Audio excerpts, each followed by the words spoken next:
Now it's time for In the Box Live with Matt, Adam, and Gio. These guys got more hits than a Celine Dion CD. Take it away, boys. Everybody get...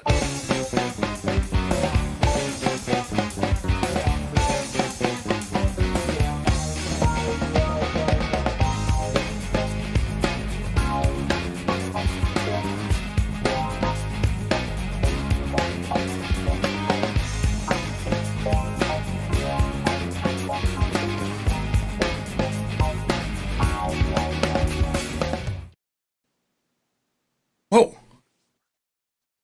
Everything looks different. What happened? Did you change something? Did I change anything? Yeah. I changed the whole display and everything. That's what I've been doing for the last few days in solitude. So, well, we'll get started. I made some changes to the scenes. I thought the other one looked bad with the rounded colored things, and they were too hard to change. And I figured do something nice and simple. Hello, Mr. Williams in the chat, Jack.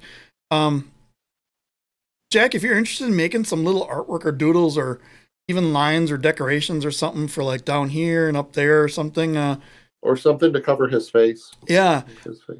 But speaking of which, there's one thing that won't change, and that is the when I get everyone to make sure they subscribe. And I made this a little more subtle than last time.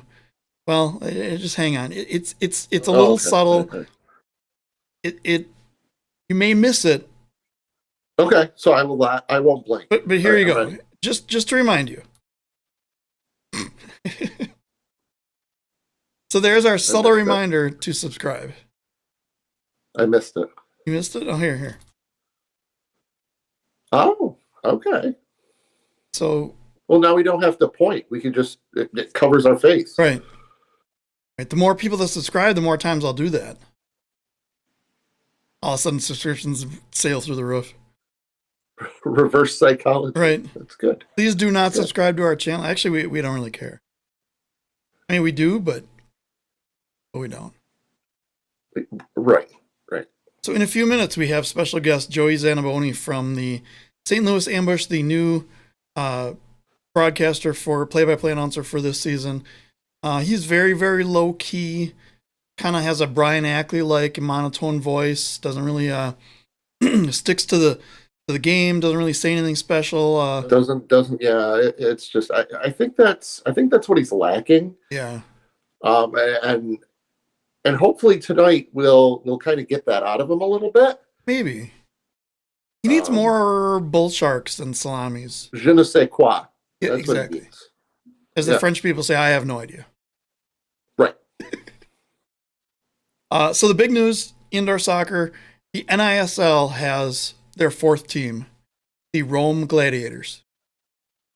So the four teams now are the Rome Gladiators, Columbus Rapids, Memphis Americans, and the Fayetteville Fury that is not in Ontario. Which is not in Canada. Which is not in Canada. Also not in New York. Right. Also not in Indiana. Right. And I heard from Andrew Haynes, that was the actual name of the team, and they kind of scrunched it down to Fayetteville Fury. Oh, okay. Makes sense. Yeah. So I did some searching out on Google Maps and wanted to see what the travel distance was between these four cities, because they were kind of a southeast thing, and Memphis to Fayetteville, 750 miles, so that's a good trek, especially by bicycle. It would be a long ways to go on a bicycle. Unicycle would probably be worse. Unicycle, yes, yeah, that would be true. Memphis to Columbus, 400 miles, and this is approximately. There's different routes you can take and things. Columbus to Fayetteville is 450 miles. But then I looked up, Memphis to Rome is over 5,200 miles. Hang on. No. What do you mean?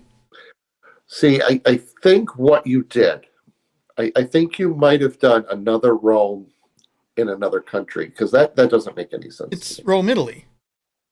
It's International League, right? The National International Soccer League. Exactly. Oh, right. Exactly. Okay. Right. And That's a trek. What's that? What? I said that's quite a trek. It's quite a trek. So Mamma mia. Then you gotta use your hands. Exactly. Like this. Well, and a lot of players do that, complaining to refs. You see this a lot. Yeah. Already. So what I'm wondering though is, so assuming that when Baltimore traveled to Monterey, they took a bus. Does that mean when Memphis travels to Rome, they take a boat? Yeah, they would probably get on a cruise. Probably do like the Carnival cruises. You know what? You could fit a blast field on a cruise ship. Play on that. Blast fields. You could probably fit more than one. Yeah, that's a good point. Huh. I wonder how they're going to deal with visas. Do you think it's the same way as getting people into the U.S.? Getting out? I hope it's easier for them because it's not going so well here. Yeah, exactly. Yeah, here is no fun. Which we will get into later, I'm sure. I may have a few things to say about recent games in the state of a certain team. Wisconsin? No. Just wondering. So yeah, so there's that. Actually, it's Rome, Georgia. Even though there is a Rome in like almost every state, probably. There's 2 Romes in Wisconsin, which is kind of goofy, and they're within like 2 hours of each other, which is even worse. Just close enough to go to the wrong place. Like we didn't have a team show up in Ontario, Canada. Now that would be kind of crappy when it comes to like, so let's say for example, and we have this issue at Walgreens. So I work at a store in Baldwinsville, New York, but there's 2 Baldwinsville locations. Oh. And a lot of people go to one and they're supposed to go to the other. So that would be tough. Let's say, for example, they had a vaccine at a Walgreens in Rome, Wisconsin, and they went, "Oh, you're at the wrong Rome, Wisconsin. It's 2 hours that way." Yeah, you want to be 5,000 miles to the west or east. Yeah, or west, and bring some boots. Right. And a swimsuit. How many miles would it be if you went west versus east? It's probably longer. Yeah, but anyway, Memphis to Rome, 350 miles. Columbus to Rome is only 150 miles, and Fayetteville to Rome is 450 miles. But those are still long trips. They are. You aren't taking one of those trips right now, are you? So last week you got to have your birthday cake. This week. Oh. So I bought these today. What are those? Hershey's triple chocolate cakes. Oh, nice. I don't have any cake. These are quite possibly the best cakes I've ever had. I'm gonna have to get You one. can buy them at your local Walmarts. And there you go. Cake time. Jack says what games Utica hasn't played yet, right? And the home opener is tomorrow. That makes sense. The home opener is tomorrow, and there's $3 beers. So regardless of, well, I'm going to say if we win, the $3 beers will taste better. And if we lose,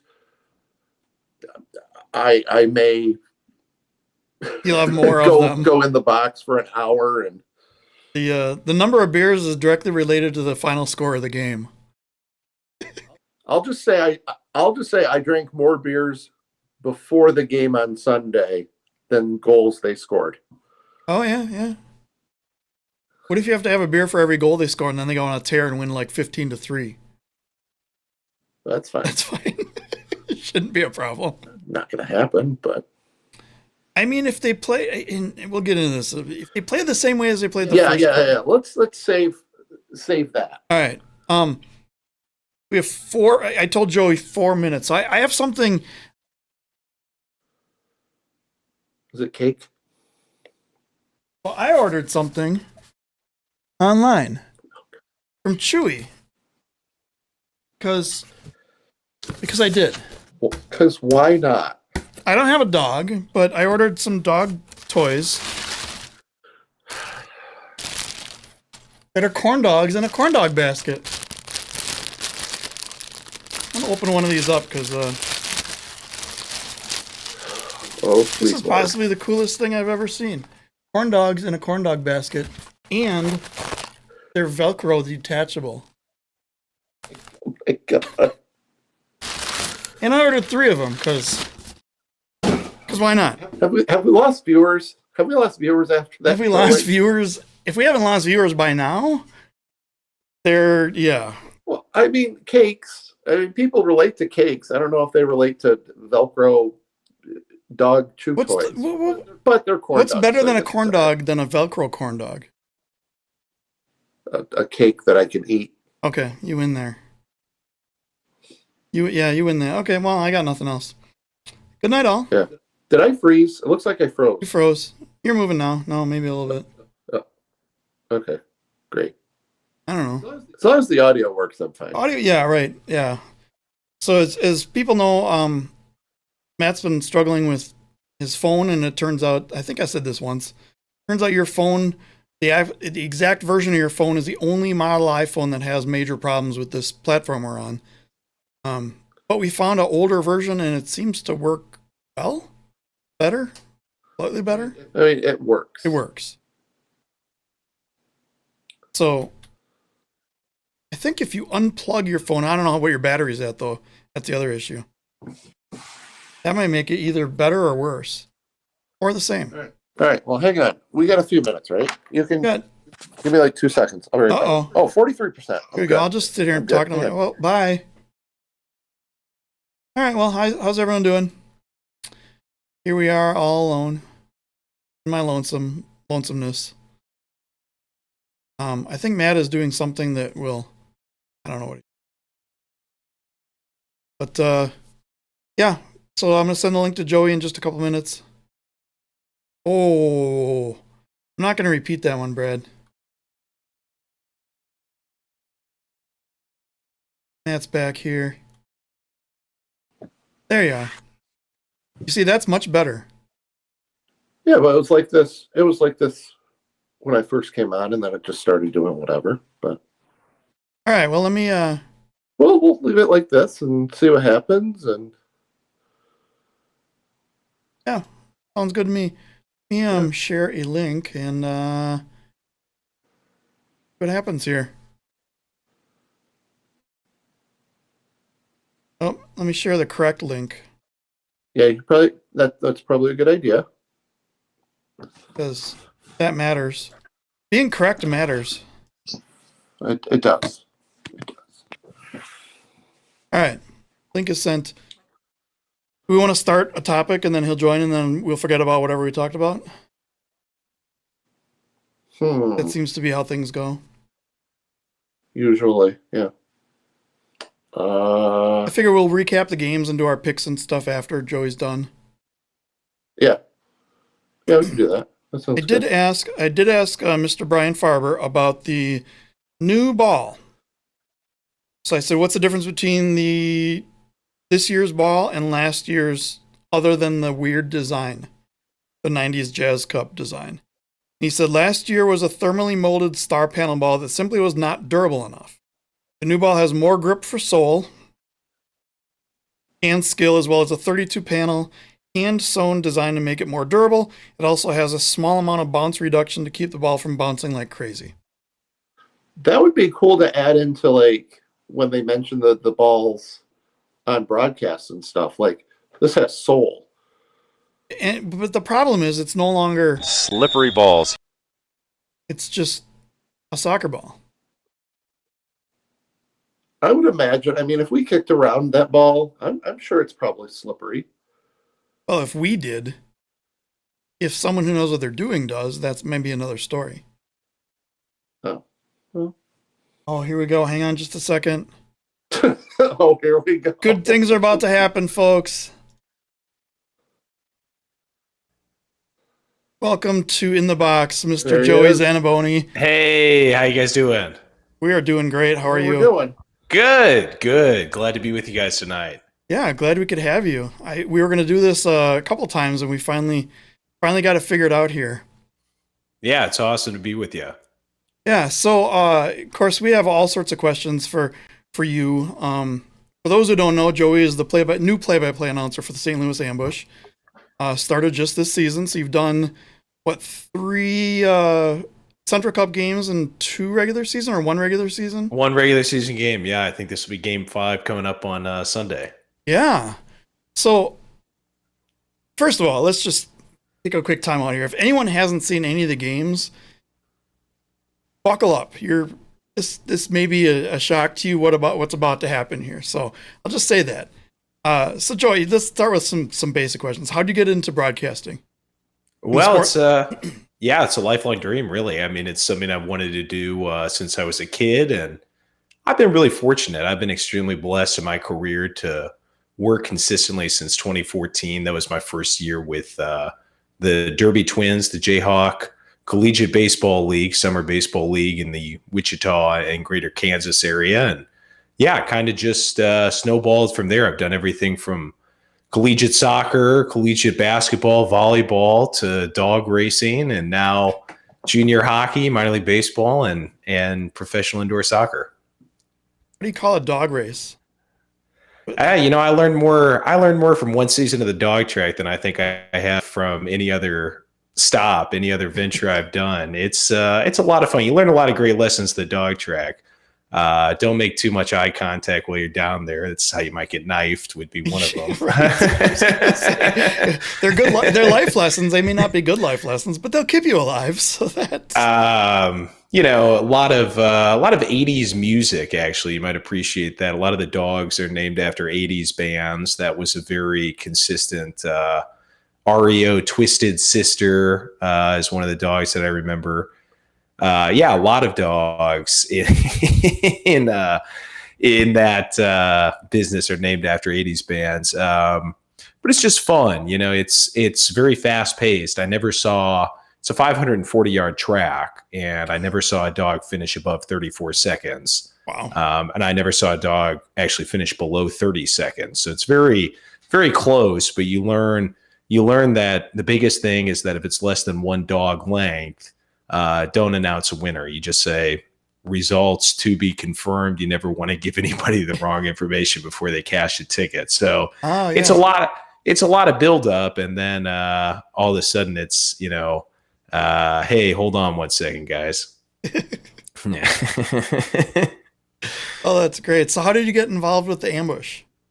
When I was a kid, the ambush, were extremely popular in St. Louis, the ambush and the steamers. And I remember having a signed picture of Daryl Duran. That was one of my prized possessions when I was in first grade, second grade.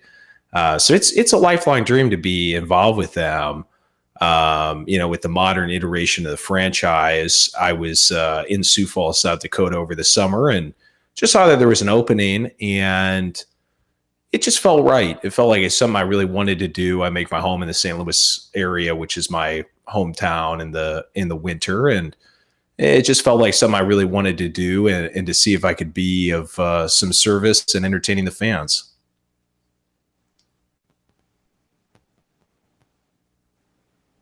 There we go. Getting some weird pink colors on your video there. And am I getting some weird pink colors, you say? Yeah, it's fine though. It's fine. Well, there you go. Pink for ambush, right? Yeah, there you go. Yeah. That's right. Yeah. So the question everybody wants, the question everybody wants to know. Where do you, so obviously you're not just your standard run of the mill broadcaster.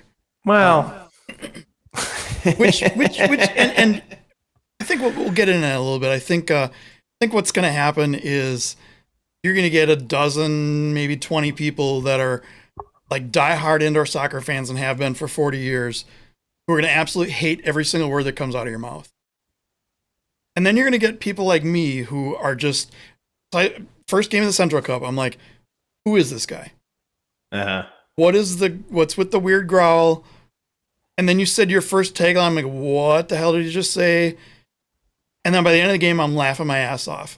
Because at first I'm like, there's no way this is good. Where are the other guys? Bring back the guy who went to Alaska. Like what's going on? And by the end of the game, I'm like, I'm sold. I'm 100% fan. I don't want to go too fanboy on this thing because that's not really me. But and Matt, I think Matt's in between. Matt's somewhere in between there. No, Matt's warming up. Matt Rocchio and I have known each other for 25 years. We actually met as 4-year-olds, 4 or 5-year-olds. Wow, that's Yeah, awesome. so we go way back. But we just reconnected, honestly.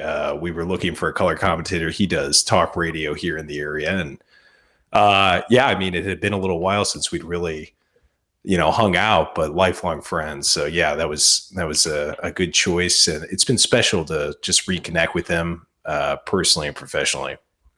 It's a good combination. Because you bring, I mean, your play-by-play is on point. There's no like weird lag like we've seen in some other where they're so far behind trying to call the action. It almost seems like there's a delay, or they're just on about whatever. You're calling the players, calling the plays, and then of course the extra stuff. So, question everybody's want to know is, how do you come up with this stuff?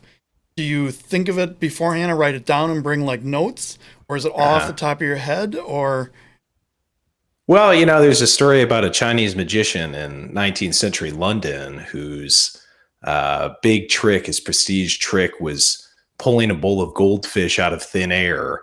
And he went his entire life without revealing a secret, of course. And even into the 1880s, when he was 85, 90 years old, he was one of the biggest draws in England. And after he died, they kind of figured out a secret, which was that everywhere he went, he walked around very slowly. He was an elderly man with a limp and very gingerly. But the truth was that he was actually in phenomenal shape. He was in tremendous shape, great fitness. And everywhere he went, he kept that bowl of goldfish between his legs, and he just trained himself to putter around. And that's kind of the philosophy that I take. I will say that, there's a formula, there's a secret formula, kind of a Krabby Patty thing that I have, down there somewhere. And so I kind of have a way, I guess, of doing them, of, kind of stacking words together that seem kind of contradictory that, it makes sense to me. I like to think it makes sense to a couple of people, out there as well. A couple of people have a screw loose somewhere out there, I'm sure. And I would say that I try to bring the spontaneity to the delivery is really the biggest thing. I think that sometimes, you think of things drifting off to sleep at night or, in the shower or something like that, but it doesn't really matter unless you can make it seem like you just thought of it in the moment. And so I think that that's really something I strive for is the spontaneity. And, sometimes I'm not sure if it, came to me in the moment or not, but try to put it together in the moment. And I think that's really the most important thing. It's definitely spontaneous, and it Yeah, and if you look up "screw loose" in the dictionary, you'll see a picture of the two of us. Sure. Well, I was listening to the first part of the broadcast here tonight, so yeah, I definitely can agree with that. we like to have fun. It is fun. It's a good show. I enjoy it. Thanks, appreciate it. There was a guy who did broadcasting for the Chicago Mustangs years ago who would do movie quotes after every goal. And they didn't flow. I mean, it was cool because it was his kind of shtick. They didn't really flow well, and you could hear every once in a while paper shuffling, like, oh crap, I need a quote here. So I had to ask, just like you think and come up with this stuff. But I also play in a band. You see the instruments behind me. I play in a band with a guy who, the only other person that I've ever met in my life now is you, would be him, that could come up with just the most bizarre stuff. Off the top of his head. We call him an alcoholic Tourette's patient, but there's that. As long as you just call me that behind my back, I'll be fine. Never call that to me to my face, but hey, as long as it's behind my back, whatever you need to call me. No, I would never compare you to something like that. So let's say for example, there's two of us and we're looking for like an intro for our show.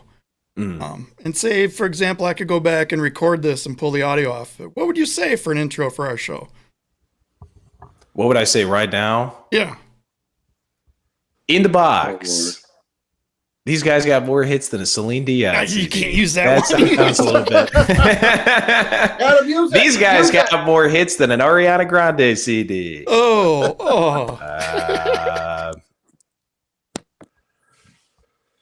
Uh-oh. Oh, You're broken. is that it? Yeah, that was it. Well, there you go. Feel free to use either one of those. Yeah, there you go. Adam and Matt. I just think back to one of them on the ambush. Share some Listerine with me. Let's get filthy. We're not going to use that one.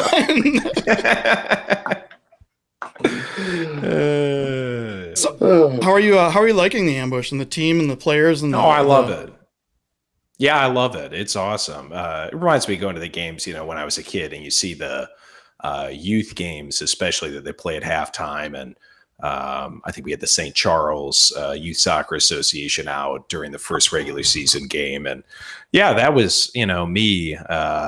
I mean, I hate to say it now, but 20 years ago, but, going out there and playing and just having fun and going to the meet and greet events with the players and things like that. It's just special. It's special for the kids in this area because it's such a great soccer city. St. Louis is really one of the soccer capitals of America. And with the MLS coming into this area here in a couple of years and getting closer here to that, I think the world's really going to see that's huge. I think that the level of soccer, the fun, what the St. Louis University women's program has done, what the St. Louis University men's program has done, it's a great time. The tide is, really rising again for the sport in this area. And I'm just thrilled to be a part of it. I have a lot of fun there. And, it's been a while, really. I think the first regular season game was the 26th. So it's been, 3 weeks or something like that. Now, so I've been itching to get back. I do hockey as well, but I need my soccer fill. Nice. Yeah, we. So I just thought of something. What if Joey traveled to Kansas City for an ambush Comets game?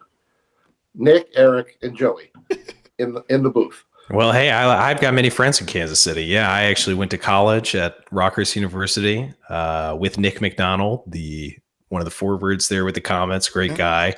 Never heard of him. Well, he would be great to have on the broadcast. I could go down there and interview him at halftime. Yeah. We've had him on the show twice, so that's why I we could probably probably share a story or two, but not many more than that. We had some good times at Rockhurst. I think that would be awesome. But the thing is that I never like to jump in anywhere. I'm not going to, I know Tom Wynn up there in Milwaukee. I don't ever want to step on anybody's toes. And I enjoy the Kansas City Comets broadcast a lot.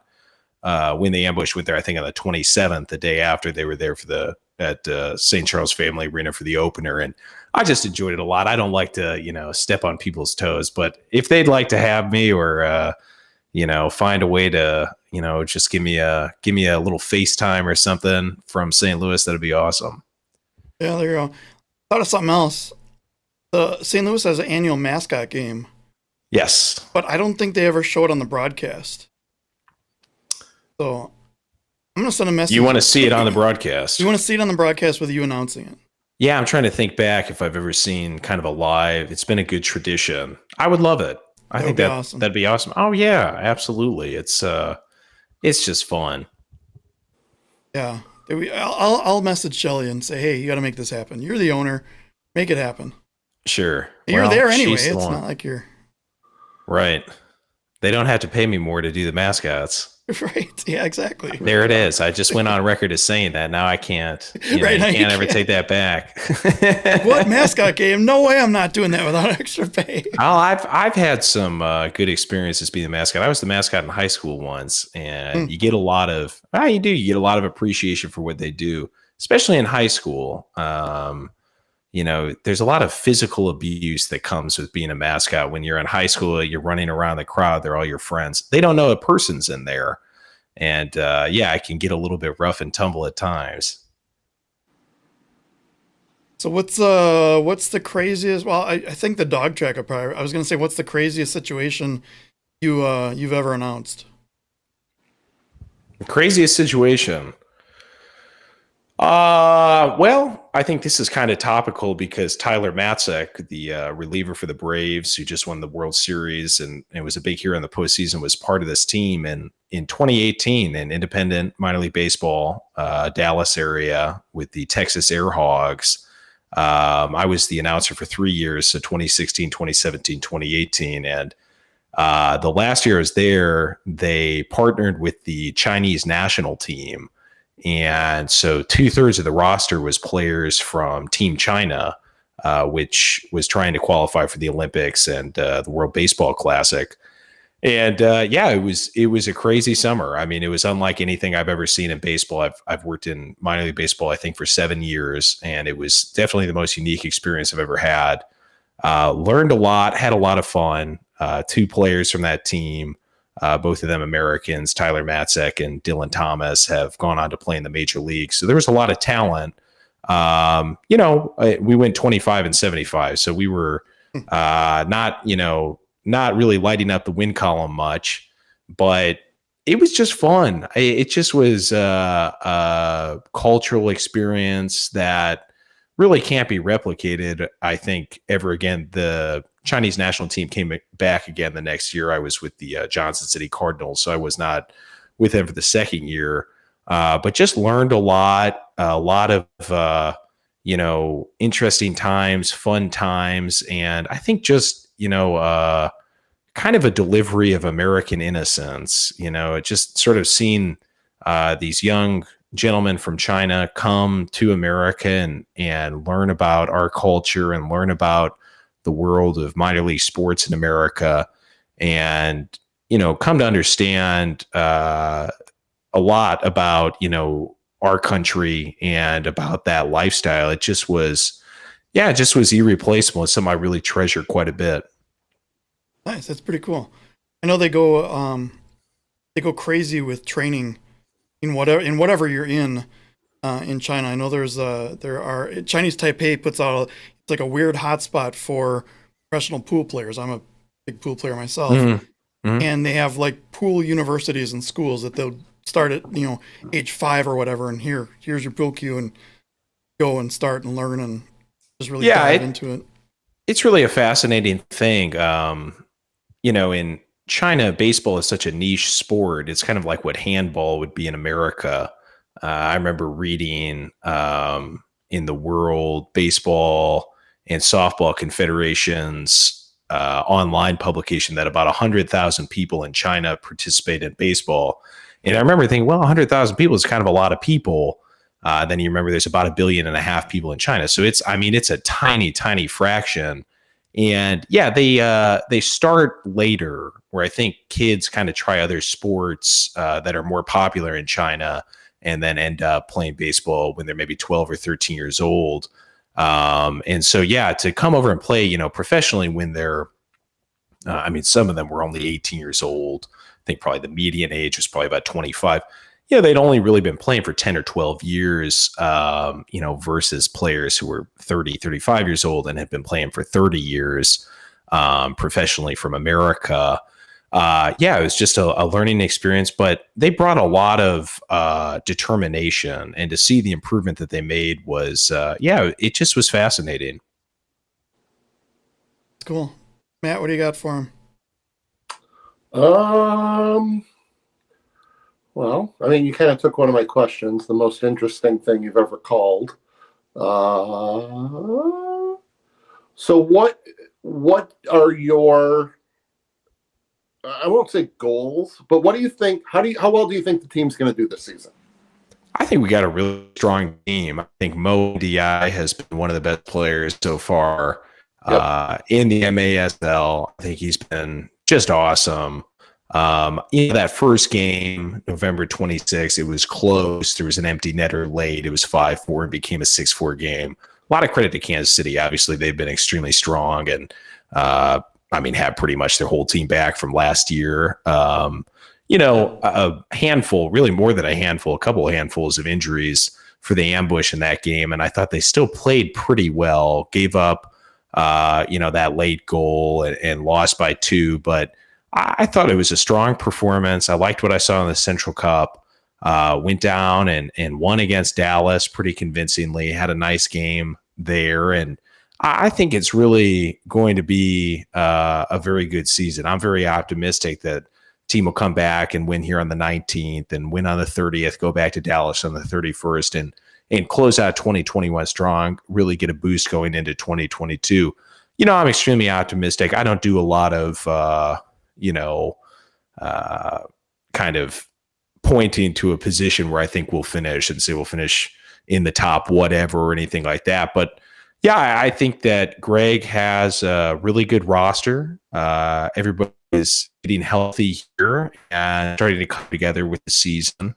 And I think Greg is a really good coach who, understands this league, who understands soccer in St. Louis, a former Ambush player himself. And I think he's really going to get him going. I think it's going to be one of the best seasons for the Ambush they've had in a long time. Yeah, there were a lot of questions when the former coach Everton left, and there a number of players had left because they kind of in the Everton camp, and new coach who hadn't really coached indoor on this level before came in, but they surprised me. I knew Kansas City would come out firing just like they've always done. But I think St. Louis needed that game against Dallas, kind of get them back in the swing of things, and then I hope they don't win on the 19th just because they happen to be playing my Milwaukee Wave, but I'll still be watching and see what happens there. Well, I just got some great notes. I got to shout out Tom Wynn here, who's the voice of the Milwaukee Milkmen as well. So I actually met Tom, and I kind of go back to we both worked for the Rockford Aviators of the Frontier Baseball League back like 5-6 years ago, and we just kind of crossed paths over the summer. And so he sent me some great notes on Milwaukee. I think that's a solid team as well. Hey, we'll see what happens. Yeah, we're in a state of flux. There's a lot of new players. We have a number of visa issues. Visa issues are all over the place. I mean, Paulo was one of the first to get his visa, and then he tore his ACL. So it's just like right. We're all Paulo fans here too, so it was tough for us to see that. Our main goalkeeper is in Canada, unable to come into the country. We have two others that are in Mexico, unable to come into the country, and those are the main ones. But I know St. Louis has a couple that haven't been figured out yet. But yeah, it should be good. They're always good matchups. I mean, it's the record may not show that, and we won't go into that actual numbers, but the record doesn't show it. But the games always are intense. It's always, and that's all we can ask for. Yeah, the local rivalries, regardless of what happens, one team could have one win, one could team it out all of them, and it's still going to play one of the hardest games of the year. No doubt. Yeah, it'll be interesting. You get to call all the Milwaukee games, and then you'll also get to call St. Louis versus Utica, which I'm excited to listen to as well.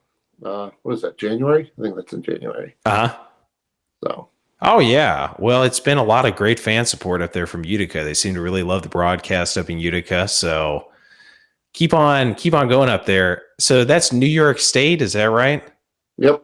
I got to get up there. I've been to New York City. I've never really been, outside of that. But it's been really good. I really appreciate that when people, shout it out from far away. I like to, know that somebody's out there somewhere, listening to it. Right. It's kind of, so Matt started this group right before COVID hit. Kind of a split off of this other group that we won't mention to try to just bring people together and make it more. And you'll see, you saw the corn dog bit. There's corn dogs up here on the walls, and I didn't even really know what happened. So Andrew Haynes, the NISL guy and the former owner of the Florida Tropics, made a comment once. We were kind of ribbing him on the fact that there was nobody in the stands, and he goes, "Oh, you guys forgot to count the 1,500 people in the corn dog line." It was just because he made the whole team again, as from the movie Tropic, of the Tropics, right? And the whole corn dog scene they had in there. He just made that comment, and for 2 or 3 years, I would tag him in a post once a year or so. He would laugh at her. He would tag me in something, and 2 years late 2019, early 2020, it just took off. And people went nuts, and we found these stuffed corn dogs online, and people are dressing them up. And you've probably seen the one at St. Louis. Sure. And people are bringing them into games, and it's this weird thing. And it really, really pissed off the admin of the other group. So, of course, somebody gets pissed off over something as stupid as a stuffed corn dog or the word corn dog. And there's no way sports fans are going to let him live that down. So a bunch of us got banned from his group for saying the word corn dog too many times. And we decided to start our own group. And oh, gotcha. And COVID hit and the season ended. So Matt started doing like recaps of each team's season. And you did Utica first. I think did you do anything else, Matt? Or did you do Wave second? Yeah, it was Wave second. And he invited me to come on. Yeah, it was you second. We figured it out. And he was like, do you want to do this every week? I'm like, sure. And here we are. Right. Oh, that's a great origin story. Banned from a Facebook group. That's we're out. That's how the Green Goblin started as well. Yeah, right. Yeah. Got banned from a Willem Dafoe appreciation page and you guys can't took see off from there. That's right. Flying machine around here behind me. We had a lot of fun with it, and it's one of the things is we're always about because you can go any sports group of any sport in the world and see people complain about whatever. And we've done our fair share of complaining, but we're always trying to complain in the positive to make things better. We're always about making the games. And there's a lot of people out there who are like, well, this Joey Zanaboni guy, he talks funny and he makes these all stupid things, and I hate it. Why do you hate it? Well, because he doesn't sound anything like insert name from 1984. Well, sure. He doesn't, because that was a different time. And, well, they don't have 15,000 people in the stands like they did in 1991 and the blah, blah, blah, blah, blah bowl. And it's just, who cares? It's a different sport. It's a different era. It's a different. Yeah. Well, I love fan mail. I really do. So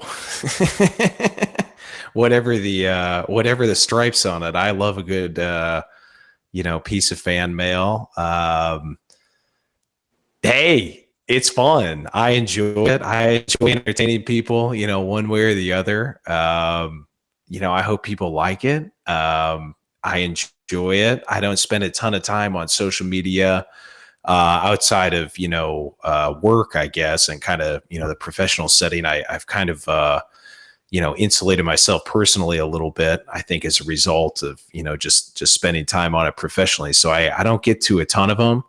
But regardless, positive or negative, I'll just say that, they make me smile. I don't really go away from any of them with a bad taste in my mouth or anything like that. So it's just fun. And I like to see it. I do think that, sometimes when you kind of join a league or something like that, there's not a lot of groups, there's not a lot of chatter on social media. So, I like the fact that people talk about stuff during the games and, do a lot of analysis of the games. And it's just good to know that you're on people's minds. Yeah, definitely. Absolutely. Definitely. Yeah. I mean, it is. I just think that that's a big thing is, with, professional sports and burgeoning leagues and in smaller leagues. I think the biggest thing that can go wrong is just nothing happens. Nobody cares. I think apathy is really what ends up, hurting leagues, hurting teams when people just stop caring. And so just to see that passion is pretty cool. And growing up here in St. Louis, there's so much passion around soccer at the high school level and the club levels and the professional levels. And, it's good to be back in that atmosphere where people really, really do care a lot in that unique soccer way. So I really appreciate that. Like I said, I do some hockey as well. And, it's in the same vein as that. People get passionate, people have fun with it. And I really appreciate that. Yeah, you'll find passionate fans in indoor soccer, that's for sure. Oh yeah. Definitely for sure. You'll find that. For sure. Well, as I said, it's something that is a good sign, I think, when people are really talking about things. And always happy to be on a show or to, talk to somebody and talk about, really whatever. I just enjoy that. I enjoy meeting the fans and, yeah, it's just fun. Nice. Cool. I think you have any other questions, Matt? Well, but before you go, Okay. I'm going to throw something your way. Oh, here we Sure. go. I've been thinking about it, and feel free to use it. Feel free to tweak it. However, Oh boy, here we go. This is like the guy So who I'm sends thinking- David Letterman the bit I'm they wants him thinking- to use on the Tonight Show. yeah, top shelf. Okay, top shelf, like a 21-year-old kid using his mom's credit card. The Can I problem ask with for an that is, Going out explanation to on a that? bar or something like that. Oh, using you his go mom's to a credit bar. card. Oh, gotcha. I like that. Yeah, I always try to take these from a variety of sources, so I'm going to remember that. And how should I shout you out if I do use it? How should I kind of give you the credit? Nah, whatever. Surprise me. I give you an MLA citation. How about that? Put you in my bibliography at the end of the season. nice. The only thing I worry about is, if I don't give you credit, I don't want you to come back and, claim a trademark or something on that and say, oh, by the way, you're not going to get sued. I'm not going to have any lawyers come your way. It's not trademarked yet. Well, thank God. It's not on a shirt. My primary goal is to avoid litigation this season. Yeah, no, you're good. And, a couple of times I might be getting a little bit. No, you're good. Yeah, I think that's good. You know what? I think that's the fun of sports broadcasting is that it really does allow people. I was a poetry major actually in college, so it allows people to access, their own poetic selves and to write things and to come up with things that, reflect their personality. And I just think that in America today, we don't really have that nearly as strongly. We become such a prosaic society, which is good. I think I like prose and I like nonfiction. I like people who write, personal reflections or something like that. But yeah, as an art form, it's kind of taken a back seat. And I just think that sports announcing is a way for people to get back in touch with that. And I'm really encouraging. I work with, some high schools in this area and things like that, and kind of try to provide some technical know-how and some advice and things like that to the young kids who are just starting out. And it's not even, career advice. It's just, I feel like it's like yoga or something like that, where if you do it, it'll help you to live a little bit better, to see the world a little bit more freely. And so, yeah, I think it's great to encourage people to do that, and I hope people will, come up with that stuff. I do think that a lot of times when I kind of work with a team or something like that, and then as the season goes along, the fans are kind of coming up with their own metaphors and their own similes and all of that, and I just think that's cool. I think that's what it's really about. I'm as passionate about words and about language as I am about sports. So if I use it, I gotta cite you because it's your thing. You just say Matt from Utica, or Matt from Utica. Yeah. No last names. Yeah, right. They won't know. Matt from Utica and the In the Box podcast. You could say you could just say Matt from In the Box. Yeah, that would be better. Matt from In the Box. Matt from In the Box. I like it. What I want to see is like the bull shark on on one of the kids' signs that they bring in. I want to see one of those. One of your sayings on a kid's sign. I did the NAIA Women's Soccer Championship in 2019, and somebody came to the final after watching the group stages. Then they came in for the weekend for the final, and they brought a sign that said Mostaza, which is Spanish for mustard. I believe it's Spanish for mustard. Haven't gone back and verified that. But yeah, I took a picture in front of the sign. They left it.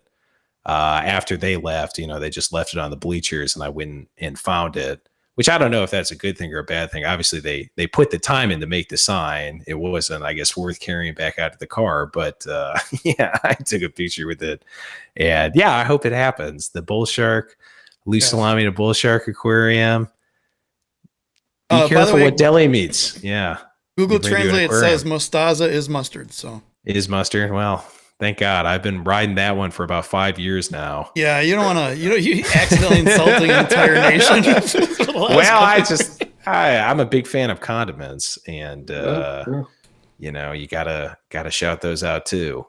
Absolutely, because you can't put ketchup in a bull shark aquarium. It has to be salami. Absolutely. Right. Yeah, that's become a big one for me too. Is the "Let's Get Ripped"? That's become kind of a standard. Trying to think of some other ones that I was gonna. One of the things I was gonna ask you is if you reuse. I didn't want you to give away your secrets, but do you reuse things, or? And that was my question at first. So I saw your first game, and I'm like, okay, I went from whatever to totally amused. Second game was more of the same. And I'm like, okay, well, this is his thing. So this isn't just a one game like like he was acid tripping or something. This is actually what he does every game. Well, I don't know if you.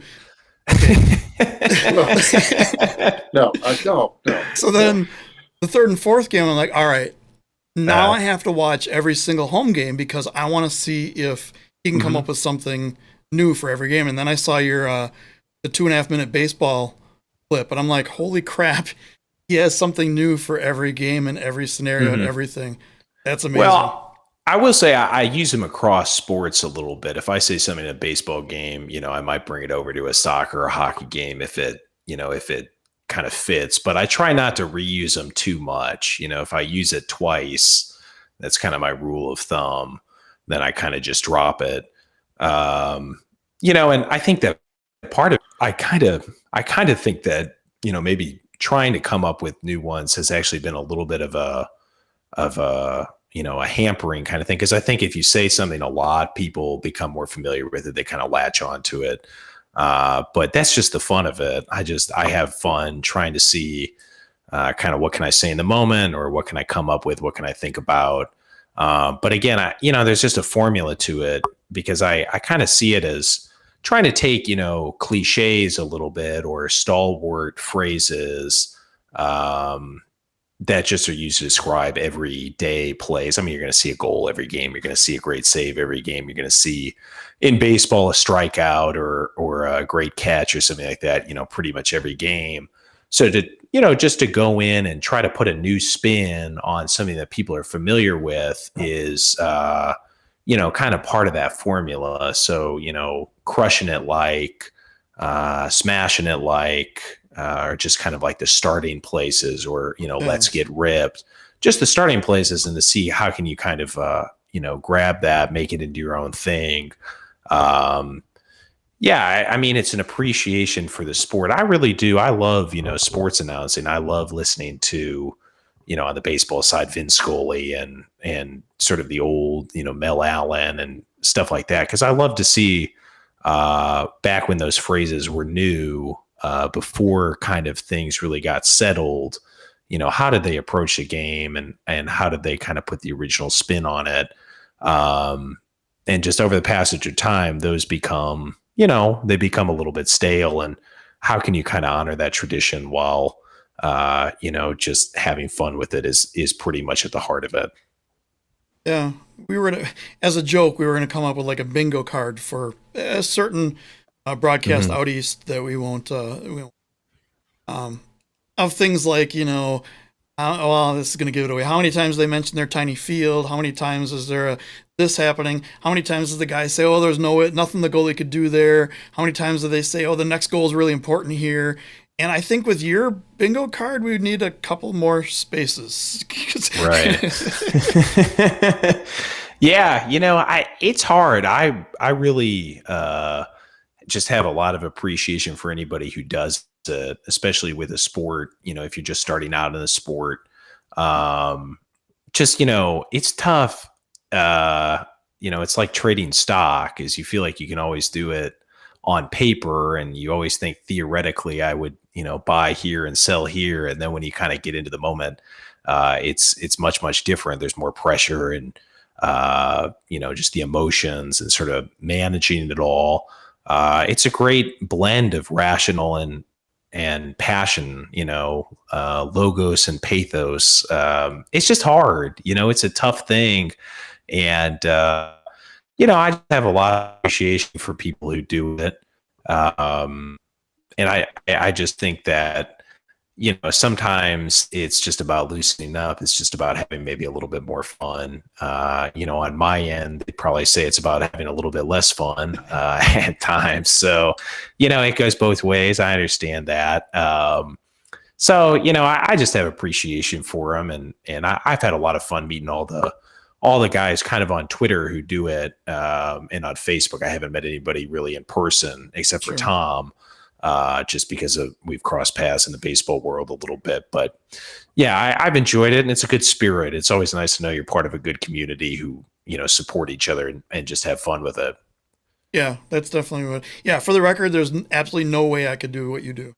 Not a chance. Well, you say that. I'm telling you say that, but that's really the best place to start is if you feel like you really cannot do it and you have no idea what you would do. I think that's better because I do think that when people get into it at the start, if you come in with the preconceived notion about, I'm going to do it this way, or I know exactly how I'm going to do it, I think you set yourself further back because you're, doing a little more imitation and things like that. And I remember the first broadcast that I did, professionally in 2014. I remember I brought a change of underwear and things like that because I just said, I don't know what I'm going to do. And it was, it was a college baseball game, college summer baseball game. So the kids were, 18 to 22 and it was ugly. I mean, I think it was a 13-8 game, something like that. There was actually a play where a guy threw a breaking ball and it hit the plate and bounced all the way over the backstop. It's like a 20-foot backstop. So I had never seen really, and I still have not seen that happen much. It was a nasty breaking ball. It wasn't a very good pitch. The guy didn't swing it. It just, bounced like a Super Bowl. And just crazy, errors and, base runners just kind of running all over the bases and things like that. And I remember after the game, I was like, I'm glad that it went that way, because I still feel like I don't have any idea what I'm doing. And I still am not sure, what it was, but you start to figure things out over time. And I think that that's good. I think that that's the fun of it. And just talking back about, Nick McDonald, who played at Rockhurst and, has been with Kansas City, I think for a few years now, and has been,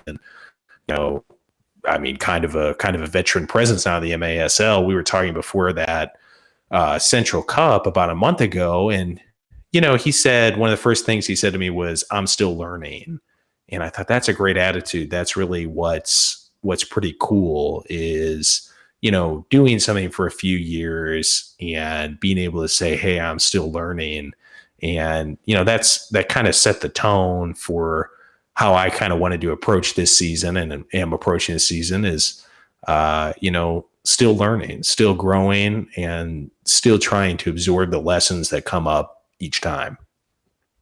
I like that attitude. I've been playing bass since middle school, music since probably 4 years old, and I'm still learning. I don't know. There's no way you can learn everything about something. There's always something. Oh yeah. We've been doing this show for a year and a half, a little bit more, and I still don't know what I'm doing. So, right. Well, it doesn't show. Oh, wait a minute. Check the chat feature on that, though. Yeah. Be careful. Yeah. So, no questions in the chat. So I think we'll let you go here. But I want to really thank you for joining. I've been looking forward to this for a while. Yeah. Yeah. Well, I hope it was good and insightful, and maybe I proved I'm not quite as crazy sometimes as I sound on the broadcast. So yeah, it's been a lot of fun. Next time we want the crazy guy for at least 2 solid minutes, though. How about that? Right. Okay. Yeah. Well, yeah, absolutely. You gotta. Well, see, the thing is, you gotta pay that guy money for the free appearances. And now the salami drops. Exactly. If you Venmo me, that's where the crazy guy comes out. All right. But we'll get your hourly rate. We'll for free. For free. This is really more who I am. So I really appreciate it, guys. And thank you for all the coverage that you do, for the league. It's really a lot of fun. Cool. I appreciate it. Yeah. Thank you. Well, look Yeah, forward to your absolutely. call. Yeah, look forward to your call and a very close, Sunday. but wave win on Sunday. How about that? Yeah, Sunday, Axios Field, 405. We hope you could be with us out there at St. Charles Family Arena and with us on MASL TV. That's where I'll be. All right. Yes, sir. Take it easy, Joey. Have a good night. See you guys. You See ya. too. See ya. Okay. We're going to take a quick time out here and we'll be right back.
Hello, we're back.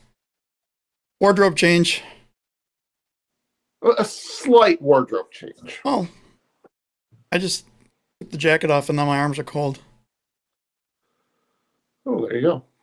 Welcome to winter in Wisconsin, Part where you can two. get all 4 seasons in one day. Yep, and that's what we're going to be going through tonight into tomorrow. We sent you the 60 and 70 mile an hour wind gusts, so you can have them. Haven't felt them yet. So Yeah. So last night it was 70 here, and today it was 30 with a wind chill of below 20. I don't understand, but that's what happens. yeah, So I don't know if you've So what noticed,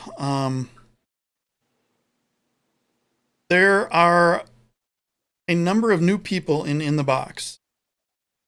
We've gained 100 members since they opened everything up to the public. And I get these weird things that say people want to participate for the first time, but then I never see a post, so I have no idea what that means. well, I don't know. So maybe we should. You know what? Here's what we should do. We should go and get all of the members on In the Box and send them a link to our YouTube page. Oh yeah. And then all they have to do is they have to do that thing. What was the thing? Oh, that. Trying to see over Well, I that. was going to go like this. Will that work? I think you have to be higher. Hmm. There you go. Oh, you got it perfect. Look at that. Within Yeah. the 1 pixel finger point. Boy, I don't look stupid doing that. Right, not at all. I look like a moron going like this when it's all the way over there. Well, there is that. There is that. Yeah. So we should recap the games. Before we get into picks. Okay. I want to talk about broadcasts too, and then we can call it a night. We only have 2 hours left based on our.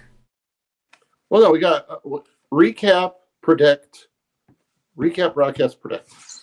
Recap, broadcast, predicts, and go. So yeah, Jax's great interview. He's a gem. He was awesome. He was very, I think introspective was the word I'd like to use on that. And Joey, if you're watching, he's got that announcer like voice. yes, Like it reminds me of, and Jack, I don't know if you're going to agree with me, but he sounds like Ray. no, not at all. He sounds like Ray Biggs. What's weird? So Ray sounds like Kenny Albert, or Kenny Albert sounds like Ray. How about that? We'll go with that. Yeah. The Tacoma guy. Can't remember if it's the play-by-play. No, it's the play-by-play guy. Sounds so much like a guy who does some announcing of pool matches that I've seen, that it took me until the game the other night to realize that it wasn't the same guy, because I'd searched all around, and if you search the pool guy's name with the word soccer in it, there's actually some hits that come out, and it like freaked me out. So I had no idea what was going on there. So Scotty asked a question. I don't know if we should get into it.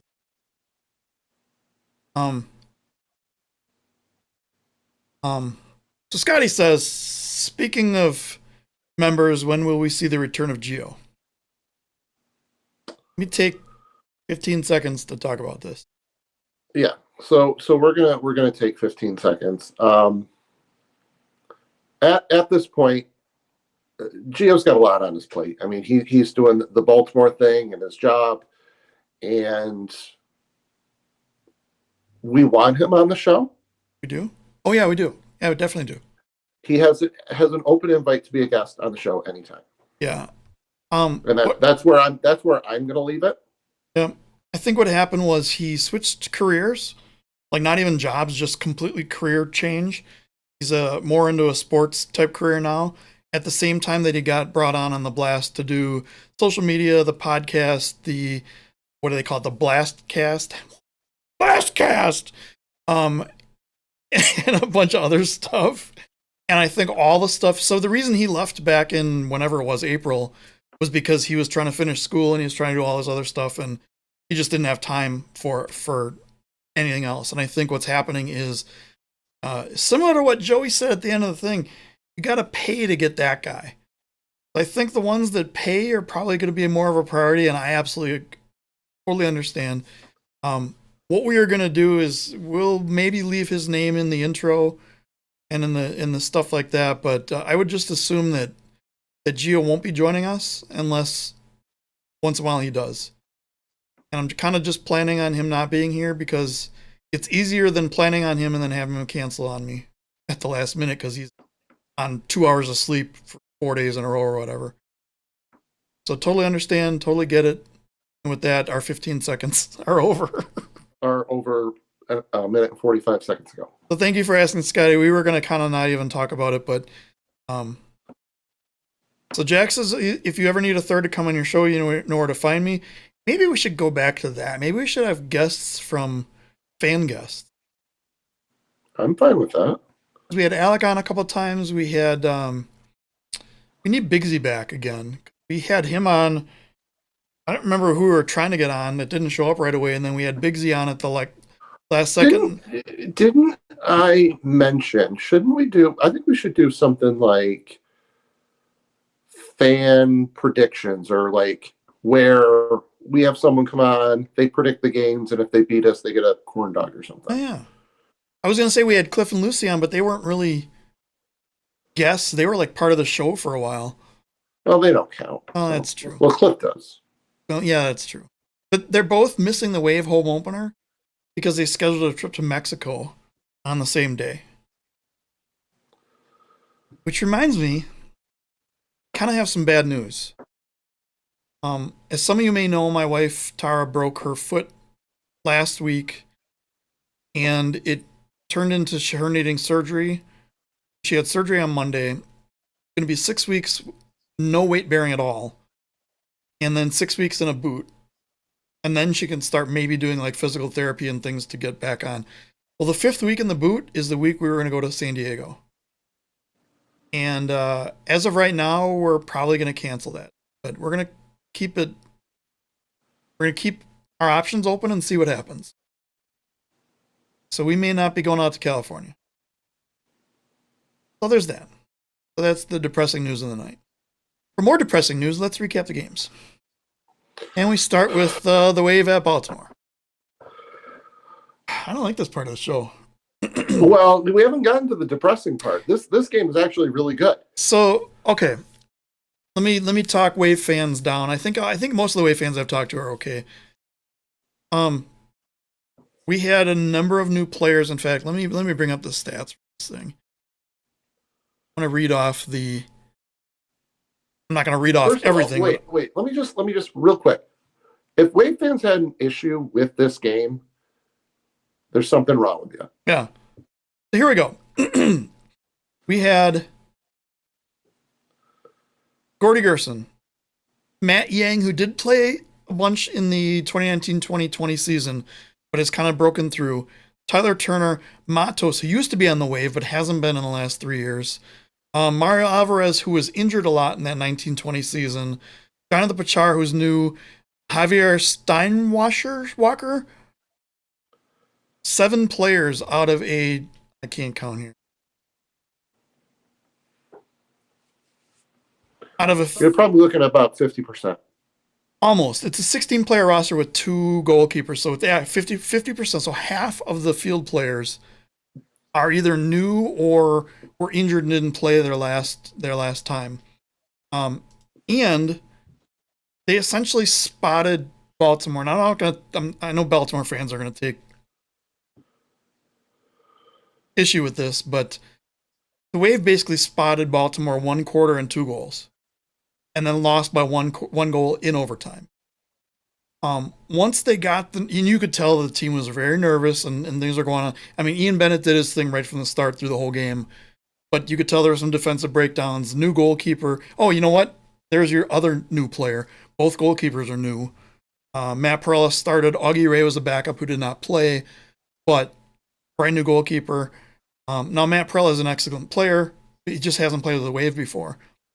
So 50% of the team is brand new along with the, quarterback position of that team. Yeah, good point, Scotty. Plus, Andre got hurt in the first quarter and never returned.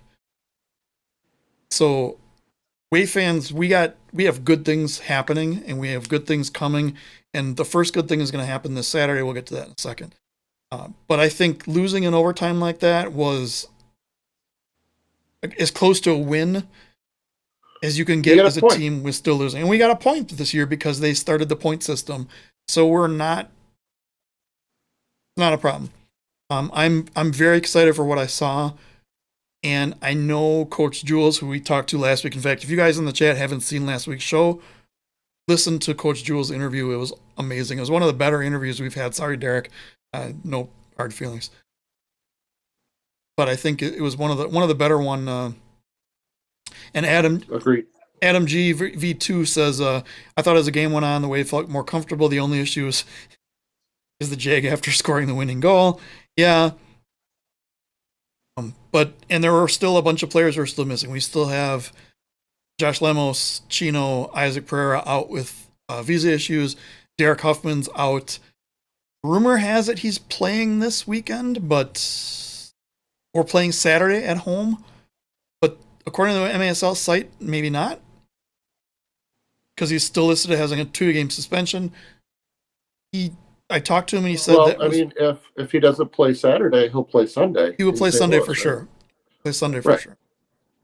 So I think we're in a really good spot. Stay tuned for more of that. So from there we have the comments at the sidekicks. A lot closer than I thought. I was going to say the final result is, and Jack says free Huff. Exactly. We need Huffman in this. There's 2 things this league needs: Joey Zanaboni, Derek Huffman. 2 for 1 corn dogs. 2 for 1 corn dogs for all these people. That reminds me. Corn dogs, Jackie. Corn dogs, Jackie. Corn dogs for all these people. For everybody. Anyway, I think it surprised everyone. Now, I only watched. We'll get to the broadcast in a minute, but I only watched up until like the late 3rd quarter. Yeah, I watched late because I turned on the Stars Soccer's game when it started. I think I'm surprised at the final score. Not surprised at the result at all, but I don't know if that's worrisome for KC or good news for sidekicks having more. I still think Dallas would be a lot better with a better keeper. I mean, no offense to Juan Gamboa, but he won Keeper of the Week, and if you were able to see the 0.01 seconds that the ball actually was on the camera view in that replay, you could have saw his great save. Yeah, the save of the week was definitely. I mean, you could see all angles of that. It was just Every angle with the ball wasn't in. We'll get into that in a minute too. we'll get into that. Let's just So I think I don't know what to think about this game yet, or Dallas. I know what I think about Comets. I know they're going to be solid. They're going to be explosive. I don't know what that means about Dallas. If that's more of a Comet slip up or a Dallas overplay, or that's just the way Dallas is building up. I think Dallas gained a little bit more experience after that game, and I think they're going to use that to play better the next game, and then the next game, and then the next game, so on and so forth. And knowing, I think you'll see a steady increase. Yeah. Knowing what I know about the coaching change, Pablo is not one to sit back. I think the previous coach used to just go, oh, this is our game plan. We're playing it no matter what. No matter who our personnel is, no matter who's on the team, and no matter what the result is, we're going to do the same thing. And well, they didn't play a lot in the midfield. Yeah, definition of insanity gets you fired. Yep. So I think Pablo's doing good things there. We'll see what happens in the next couple of games. Next is Sockers at Stars.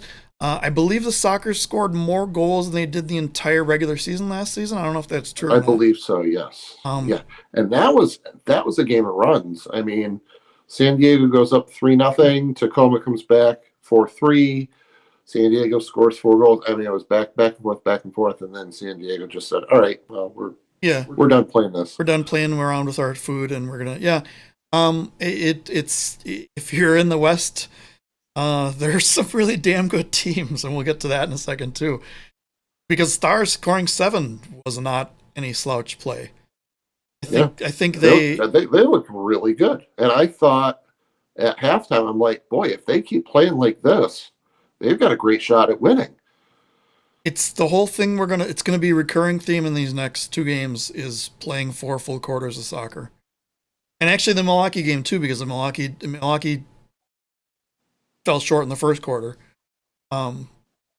Which I suppose if you're gonna have a time you fall short, it's the first quarter of the first game against a really tough team on the road in that really arena. So cute, look at it. You know what this reminds me of? Oh Lord. So if you take the corn dogs out, what do we have here? CQ Arena. Oh my god, that cracked myself up. I hope they don't ever move to a full size arena because it's just endless source of humor for me. And they say simple things amuse simple minds, and that's one of the most simple things I've ever seen. That is pretty. So, it comes to the next game. I don't know. Let me say a couple things about this. You say a couple things. I'm getting myself prepped. Right. That's how I figured. I'll be the opening band here. Utica looked awesome in the first quarter. First quarter and a half, we'll say. And then they went back to doing the same thing they did last week. And they were up 3-1, and they gave up 6 unanswered.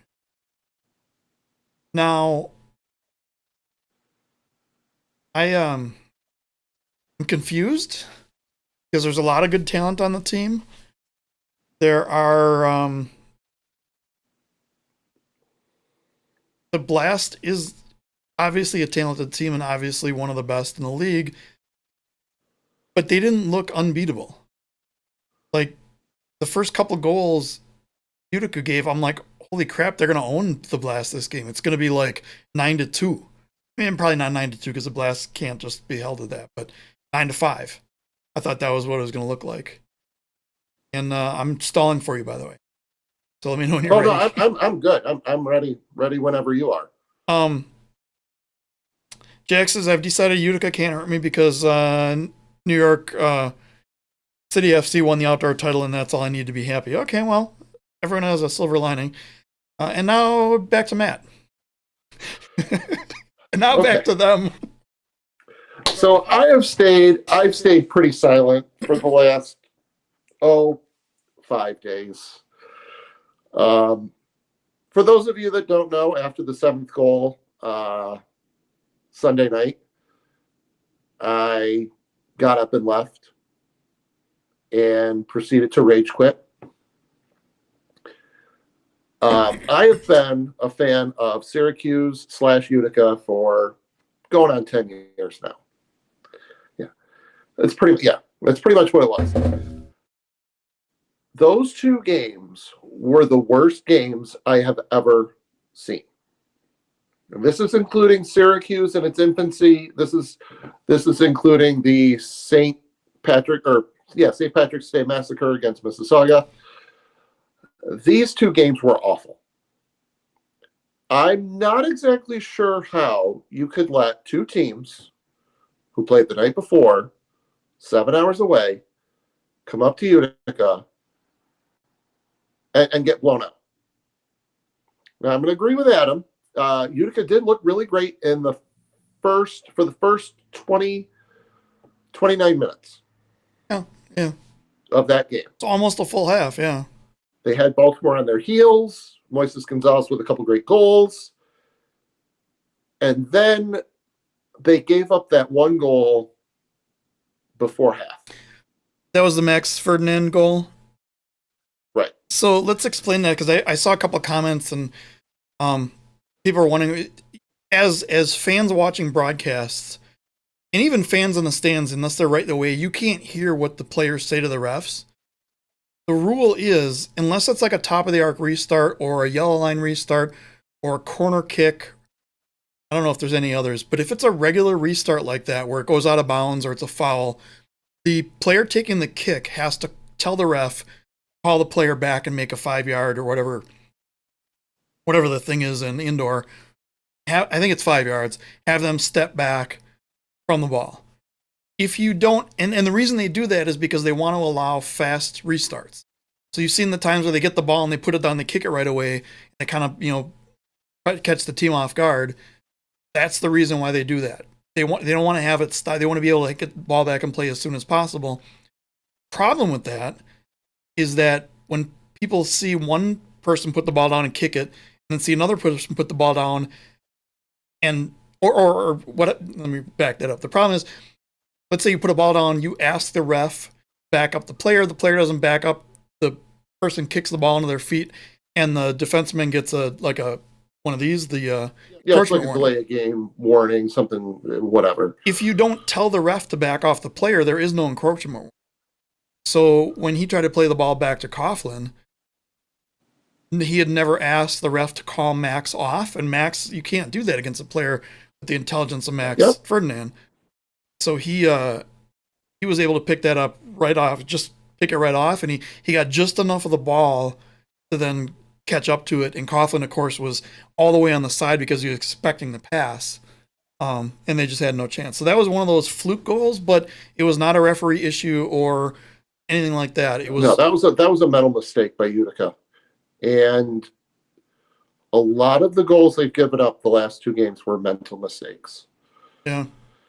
And I don't, honestly, at this point, I don't know where the issue lies.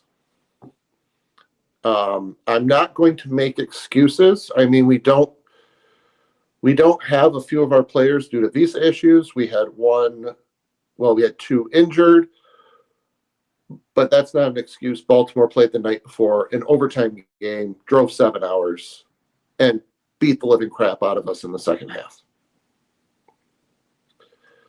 Yeah, it's kind of like I said last week. There was one team that looked like they played a really tough game, and then drove all night long, and then was really tired, and then the other team was Baltimore. It was rough. Yeah, there was no fire. There was nothing. Like, I don't know. There's a bunch of lost guys out there. Now, hopefully, the fact that I hate to say this, but things need to change. If they lose these two games this weekend, both against Harrisburg, yeah, then changes have to be made in Utica. So, in the chat, and by the way, I want to mess around with a scene that can put the chat in the the YouTube chat in a window here, but I have to figure out how to make it so you can actually read it. So Matt Sterling wrote that the rule is Rule 13, subsection 3, Article D. Ooh, he even cited it. I know. So I brought up the rules. Blah blah blah blah blah blah blah blah blah. It's 15 feet, which is 5 yards, I think. Yeah. Yep. Fine. Which says during the taking of a free kick, all of the opposing players shall be at least 15 feet from the ball until it is in play. So,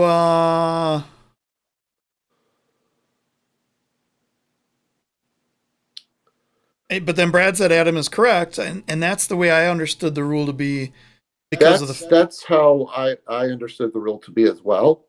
Regardless of if a rule is in place, we know that the referees don't really have a grasp on all of the rules, so maybe they weren't aware of this 13 subsection alpha tilde whatever. In the past, so you've seen Nick Pereira play a bunch. In the past, he would do this thing where he would stick his leg like 12 feet up in the air because he's so damn tall on a free kick. And I've seen both where the ball hits him and the ref calls it back and makes them do the kick over and backs him off, and both where they let it play and they seem like the exact same play to me. Could be a referee discretion. Could be that most of the referees are saying what I said of taking the rule, like if you don't call the player off, I'm not doing anything. Yeah.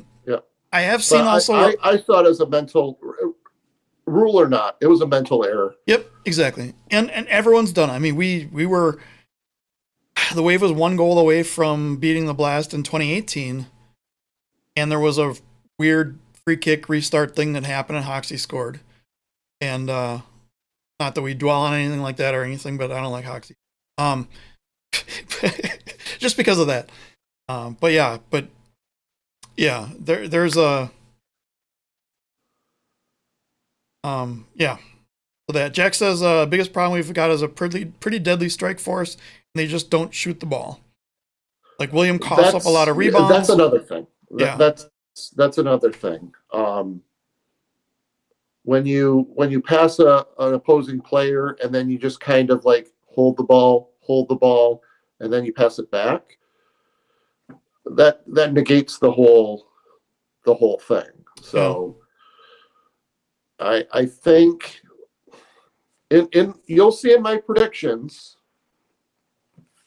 what I think of this weekend, but So let's move on to that. Let's move on from there. I don't think there's anything more we can say. I'm glad I was able to talk you off the ledge and you've decided to rejoin us here. Well, if Utica goes 0-4 after this weekend, I'm jumping off the ledge. So just to let you know. So this may be our last show, people. Welcome to the celebration. Because I'm certainly not doing this on my own. There are a couple things I'm positive of. I can't do play-by-play, regardless of what Joey said, who was very nice to me. And there's no way I'm doing this show alone. So. We'll get to the predictions.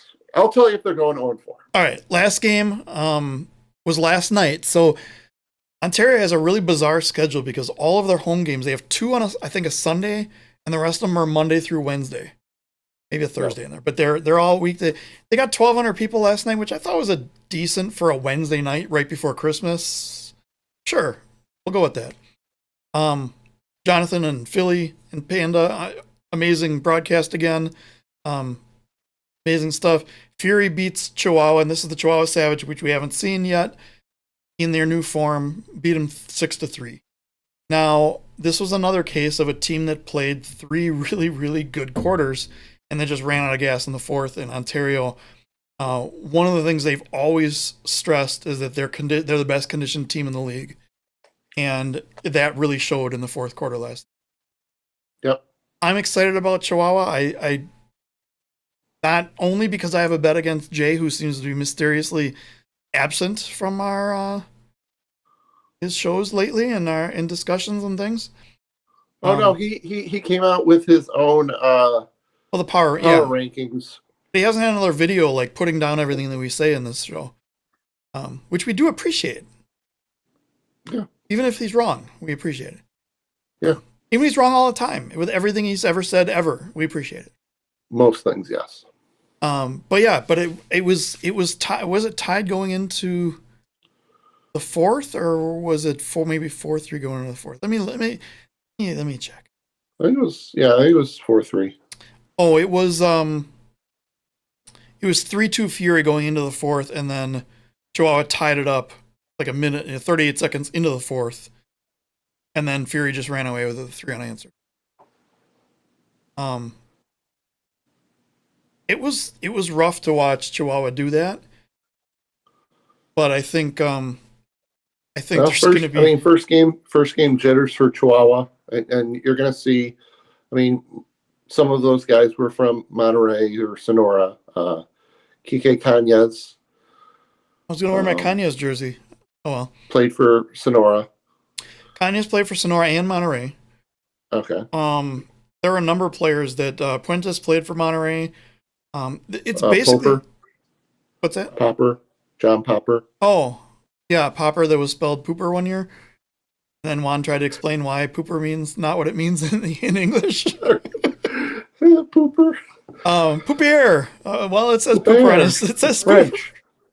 But yeah, so they're basically a combination of Monterey, Sonora, the old RGV, and the M2 team that we saw in the Mexican League that dominated and went undefeated in every single thing they played. So I think they're gonna come back with a vengeance. They're playing San Diego next. We'll get into that in a second, but I think it's the West, man, is gonna be rough. Yep. It's gonna be a rough division, and I think for the sake of all 4 teams, it's a good thing that. This is why I said Utica has the best home schedule. Yeah. In the league, because we get to see all 4 of them in Utica. Yeah. Well, best for variety, maybe not best for win column, but we'll talk about that. It's not the best for the win column, but so those are the 4 games. You want to do broadcasts now? Yeah, we can do that real quick. So we start with the Baltimore. I mean, you have issues with all of them, so I have issues with all of them. Maybe 3 of them, maybe 4 of them out of 5. Baltimore, if you want to have a seizure, go to 9 minutes and 30 seconds in the first quarter or whatever, and watch whatever the hell they were doing. I think it was what happens. Like, you ever played a fighting game on a with one of these controllers, and you have no idea what the hell you're doing, but you just do this because you're trying to find combinations. I think that's what they were doing with the cameras, because it went back and forth between 2 or 3 cameras for like an ungodly amount of time, and it could have only been 5 seconds, but it was enough to generate a seizure. It was enough to get a chuckle out of me and a text to Adam saying, "What is going on?" What the hell is this? They're then they cut to a commercial, and all it said was WEIS. Well, yeah, it just stayed there. It's Weiss. Okay, but what does it mean? Weiss. It just said Weiss, and then that was it. Weiss. I have no idea. I got nothing. The video is still ahead of the audio by a good second, maybe half a second, but it's enough that they can announce the goal before the guy takes a shot. And then, it's like they can tell the future. Right. And then there's a right, yeah. It's like, a goal. Oh no. It's a good thing they're not the guy in Dallas, because he'd be shouting, "Go, go, go, go, go, go, go," before the ball even went anywhere. We'll get to that in a second. And I'll talk about the other half of this. They have the smallest field in the league, right? Why is their camera the farthest away? Weiss is a supermarket, Brad says. Okay, well, when it just says Weiss and nothing else, not like, "Oh, come to Weiss where you can get 2-for-1 hot dogs and it." Yeah, but however, I'm gonna give him a pass on Weiss because supermarkets sell cake. I got to tell you, this Hershey's triple chocolate cake thing, it's a game changer. I'm gonna get one. Okay, so yeah, Why do they have the camera? Why is the camera the farthest away of any of the broadcasts when they have the smallest field? You would think it could be the other way around. So just put it in section 107.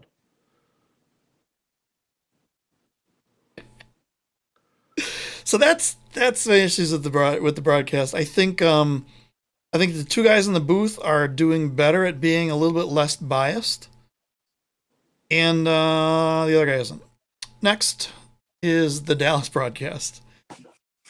So Dallas got brand new turf that looks amazing. Looks great.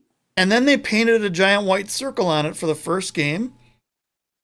And they painted the faintest Sidekicks logo they could do for the second game. What the hell? What is that? It's a work in progress. I don't understand that. Dallas broadcast I think the whole broadcast is a work in progress. Yeah. Because I mean, the fact the announcer was having I don't know what he was having, if it was a seizure or maybe he watched the Baltimore replay. Maybe. Yeah, I don't know. It was tough when Jules said he was a fan of the guy and he really enjoyed listening to his broadcast, because I'm like, it's just like, don't say anything. Don't do it. And then MASL. A note to MASL. Please do not use an awful video for the goal of the save of the week. Well, for the love of all that is holy. Yeah. Don't. I don't understand some of the camera angles and the ball's not even yellow anymore. It's just white. It's a white ball. As far as the camera's concerned, it's white. There's a pattern on it. Looks like the 90s Jazz Cup. Great, whatever. But it's a white ball. There is no other thing on that field that is shaped and looks like a white ball. So point the camera at the white ball and follow the white ball. You would think this would be simple. Although I think I played that one video once where the AI camera followed the referee's bald head instead of the soccer ball. Yes. But yeah. What they could have done, what the league could have done, is just shown us the little snippet from behind the net. You could see exactly what was going on at that point. Yeah. But before it and after it, you do not see anything until the very, very end. You see Gamboa sprawled out, and that was it. Yeah. Well, maybe the shot was so fast that the camera couldn't catch it. Like when you move your hands real fast on video Maybe. calls? I don't know, but I gotta watch a replay to see how fast my hands go. Hang on. Oh, it looks pretty good. Maybe they should use my camera. So, and Dallas's video is not very crisp. It just doesn't look very good. So we'll go on to that. Tacoma. Tacoma has the big... Now, did you notice... Hang on. Okay. Did you notice Tacoma... I don't know if you noticed it, but their midfield kind of reminds me of another turf. Yes. The Tacoma Stars. The Dave and Busters from Syracuse. I saw a little bit of that, and I'm like, oh, interesting. So I joke about having OCD, and I really maybe don't. Hang on, my mouse isn't. My keyboard isn't lined up. Okay, maybe I do. I couldn't take watching that logo because the logo is not centered on the midline. Over a little bit. Like, oh, I can't watch this. Make it stop. So Tacoma has the largest field in the league at 200 by 85, which is the same as many other fields. But why is their camera so close? Like, you got Baltimore with this tiny field, and the camera's way up here. You got Tacoma with the big field, and the camera's right on the ball. But because they have the same problem as in Dallas, the camera guy can't follow the ball. And because of that, and because of their replays and all this other crap, they're missing goals. Like the one goal of the week, they had to get a different camera angle to finally show the goal, the Brandon Escoto goal, because all the replays during the broadcast missed the ball actually going into the net. Right. So that's that. UCFC, amazing, perfect. I don't have any complaints at all. 100% serious. Didn't watch it, so I couldn't tell you. I wouldn't go back and watch that particular one, but just trust me on it. Well, I'm not going to go back and watch either one of them. Right. Yeah. Wait till I could go back. I could go back and watch the first half. Right. Yeah. Yeah. But Bigsy's back in full form. I mean, it just amazing broadcast all around. So that I'm happy with. Ontario, our boys in the booth, Billy and Jonathan, did an amazing job. I have no issues with anything they did or said or talked about. Great job. I think the issues are with some of the things we talked about last season. Philly's audio clips a little bit when he gets a little louder, which is just a matter of bringing the input gain down and turning it up afterwards. There's just so many ridiculous camera angles. And again, not following the ball. Like for one of the opening kickoffs, we saw the back of the ref's head for like 30 seconds and never saw the ball until it was kicked and they changed camera angles. And then all the replays. Holy crap. Like the guys on the replay button just... And they missed a couple goals because of the replays. Because, in fact, they missed one goal because they were replaying the previous goal. And I get the replay system looks cool. You have the cool little MASL stacked, little graphic thing that goes on, but can't be missing. And one of the things JP said, and I'm going to get to that in a second, was you absolutely cannot miss a goal in this sport. And if you're doing something like replaying every goddamn foul that happens on the field and then missing a goal, there's just no call for that. There's absolutely not. Cannot happen. No excuse. Cannot happen. And then their clock does not seem to be synced up on the broadcast with their stadium clock, with their scoreboard clock. So you'll see it where it's in a timeout and the clock's still running, or and twice in my OCD weird Rain Man mind figured this out. Both quarters for the media timeout stopped at exactly the same time. Philly announced 6 minutes and 31 seconds, and the clock said 6 minutes and 22 seconds both times. I don't know what kind of magic voodoo happened for them to sync that up wrong both times, but so that's my complaint about Ontario. But overall, I'm disappointed at the overall quality in all the broadcasts. Because I thought with JP coming in with the big name that he had and the influence that he had, there would be like sweeping changes. And we talked to Nick and Eric from KC, and Eric said, "Oh, you're seeing a lot of changes in KC," and I have. And I mean, KC didn't need any fixing though. KC's was already top tier, top of the league, but the other teams seem to be just right where they left off. All the same problems, all the same weird things going on. Except Utica, we're doing great.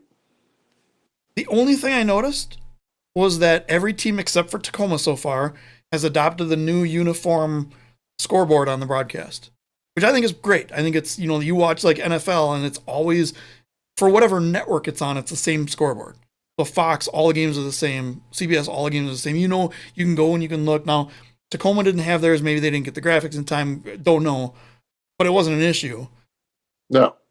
But that was weird. I would have expected more, and I know we're only 2 weeks or 3 weeks or 4 weeks or a month or whatever it is I think 3 weeks into the season. But with all the time they had, I think it just goes to prove that they spend as little time as possible on these broadcasts. Kind of disappointing. Brad has a question for you. Speaking of OCD, he wants to know why the Utica scoreboard is not centered. And I don't think I've ever seen it, so I don't know. I have no idea what the heck he's talking about.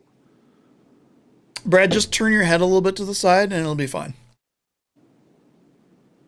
Why is your arena so small? I mean... All right, then. Like, I don't know. I don't know how to answer that.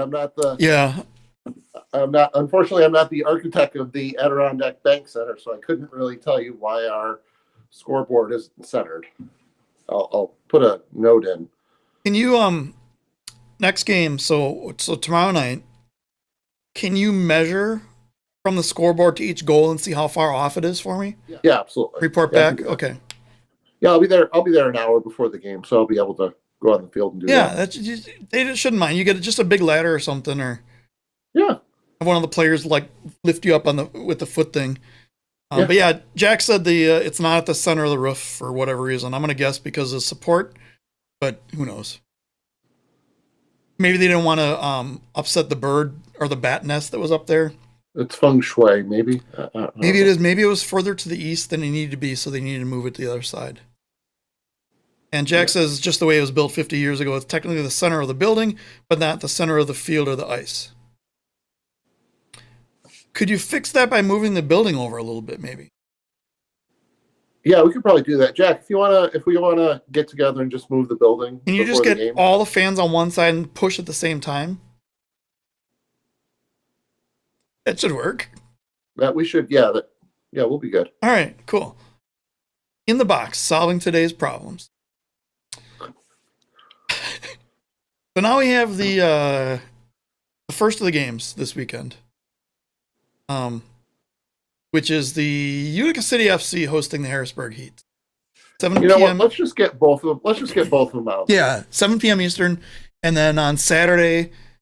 So for some reason, the Friday night game is at 7 o'clock p.m. Eastern, but the Saturday night, Friday night is 7 p.m. Eastern. Saturday night is 7:05 p.m. Eastern. But I would imagine that would be more towards 7:15, 7:20 because it's their home opener. So is that because the Heat is further east and that's a little bit more in the time zone? it's not in the center of the time zone. Right. Yeah. Hey, Brad, why is the Heat not centered in their time zone? Right. If you could push Harrisburg over a little bit. Right. Yeah. Everyone. So there was a thing years ago where I can't remember what it even was. It was some country's like Chamber of Commerce meeting or whatever, and some politician. It was some like long skinny island. It was like 8 miles wide by 8 miles long by 1 mile wide or something. And he said, "Is there any concern if all the people on the island go to one side if the island would capsize?" And he was dead serious. So look up like island capsize on Google or on YouTube, and you can see the video. All right, I'll do that. I'll do that now. Hang on. No, not right now. Okay, so so pick your games, or do you want me to pick first? So I'm wearing this. You're probably wondering why I'm wearing this shirt. Uh-oh. It's Dominic Francis. Yep. Dominic Francis plays for the Harrisburg Heat. Yep. See where you're going. So if you really think that I'm going to take Dominic Francis and the Harrisburg Heat, you are wrong. Wrong. No. Wow. Sorry, Dom. Sweep. All right. Get your brooms out. Utica will be 2-2 after Saturday night. All right. I think Harrisburg hasn't played in 21 months. So they were in the same boat as Utica was. So Utica's got a few weeks under them, and I don't know. I don't think now later on in the season, who do I think is going to win that? Well, it would probably be Harrisburg, but right now, I think with probably getting Slav back, probably getting Obasi back. Those are two huge names. Two huge names. I think you're going to see the ship righted, and they'll be 2-2 going into the day after Christmas game against Baltimore. I think they're going to split. I think they win the home game pretty decisively, but I think the The away game is a 1 goal in the Heat's favor. Do we get a point at least? Is it an overtime? I don't know. I think I don't know what to think about the Harrisburg at all. Because they were making a run kind of towards the end of the 2019-20 season, but they also looked really shaky. And I mean, they were in the mix kind of, but also kind of not. It was weird. Like every week it would change. Like one week it'd be like, oh, the Blast is out of the playoffs. Oh my God. And then the next week it'd be like, oh, Harrisburg is out of the playoffs. And the Blast are definitely in. And like, Yeah. I mean, Harrisburg still has, like I said, Dominic Francis. They have Elton De Oliveira. They've got Danny DePrima. They've got a lot of their core players that have been with the team for quite some time. But with the loss of Tavoy Morgan, Will Eske, yeah. I mean, Nelson Santana, going back to Baltimore, I think that's like one key player in each position that they lost. You're talking about and they're bringing in a lot of newer guys, and I don't think you're going to see Harrisburg rely more on Dominic Francis, and teams are going to focus on him more. Yeah, it's tough when you have one player that everyone just like Frank Tayu. Chihuahua double team him every time he got the ball, and the one time they didn't, he scored. So, and literally, I think it was only the one time they didn't is when he scored. And he scored a Frank-like goal, which is just like far post. There's no way anyone could get it. Like, oh, that's why you double team him. Okay.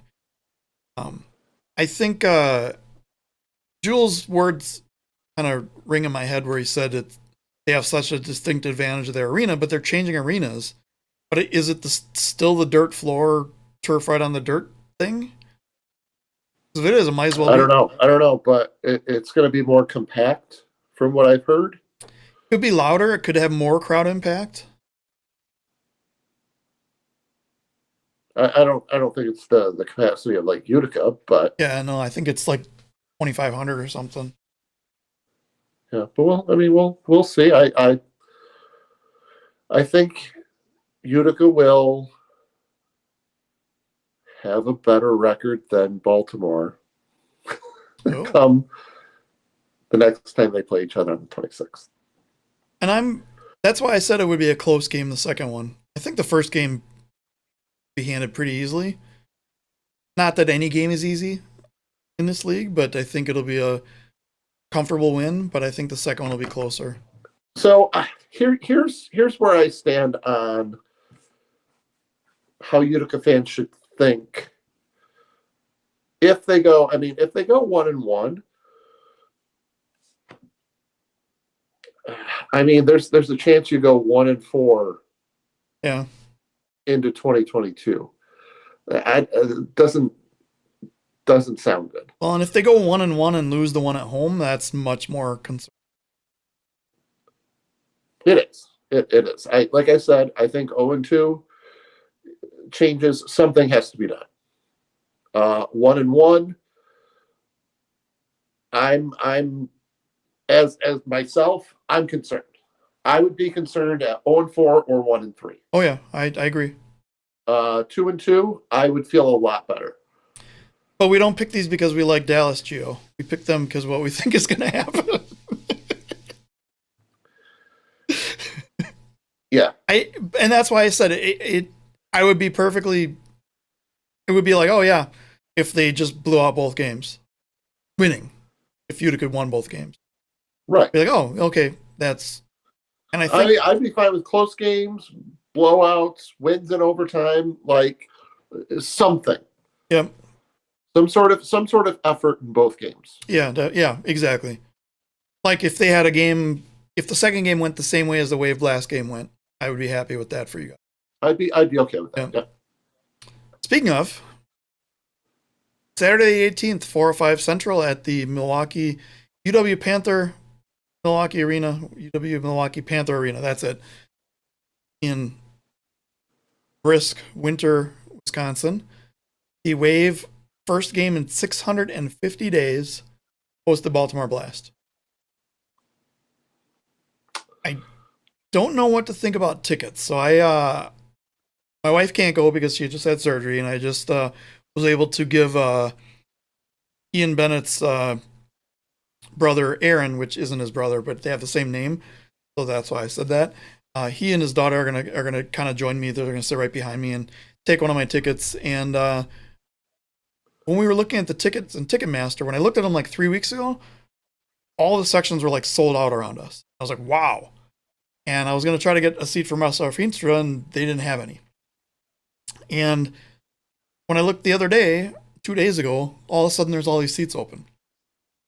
I don't know if they had a block on like all the sections for potential season ticket holders or Possibly, or yeah. potential package purchases, and then they just released what came through.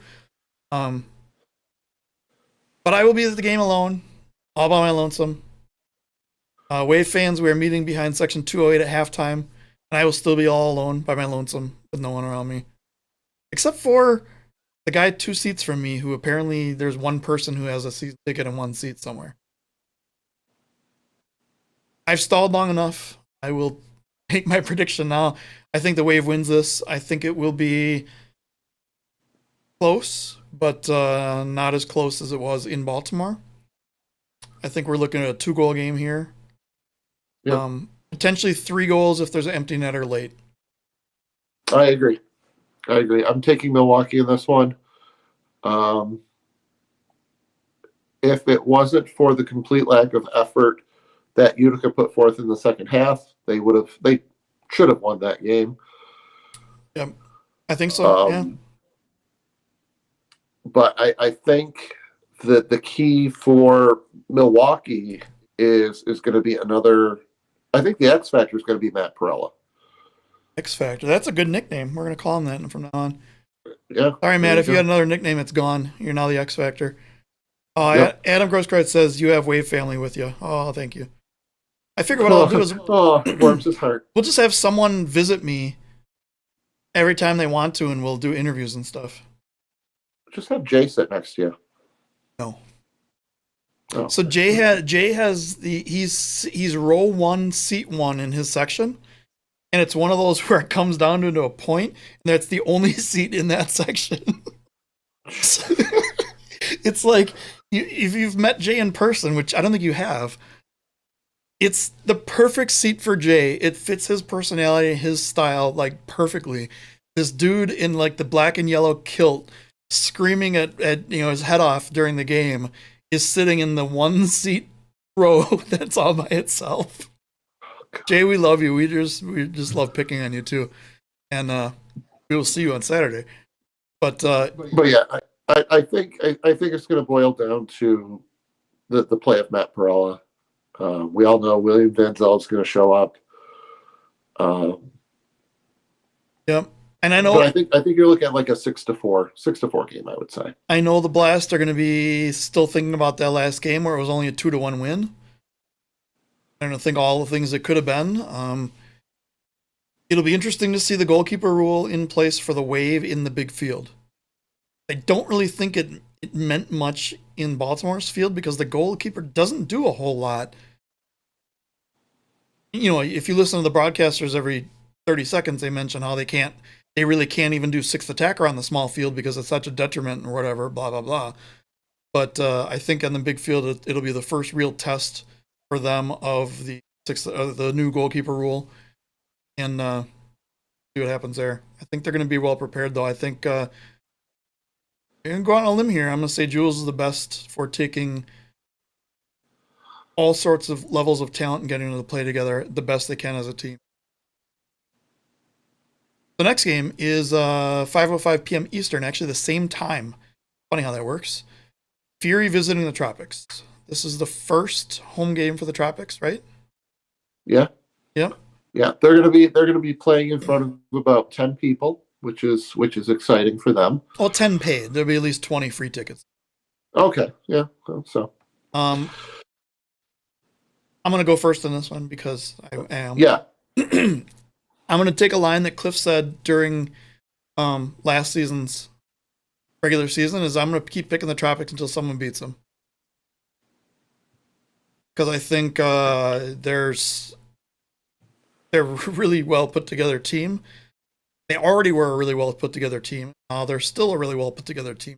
Now they're missing some of their components from last season because of loner players, but they brought in Hoxie. They brought in, who else did they bring? Hoxie.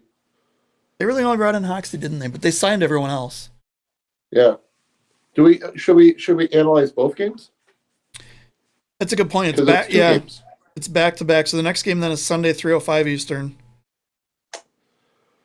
Yeah. So I'm going to split. Florida takes the first one. Ontario takes the second one. Based off of what we have said in the past, Ontario has great endurance, and with a quick turnaround, I think Ontario will win that game. I'm going to agree. But I think I'm going to go the same as Utica because I think the second game will be closer. Oh, yeah. Yeah, I think the second game is going to be closer, but I think Ontario will.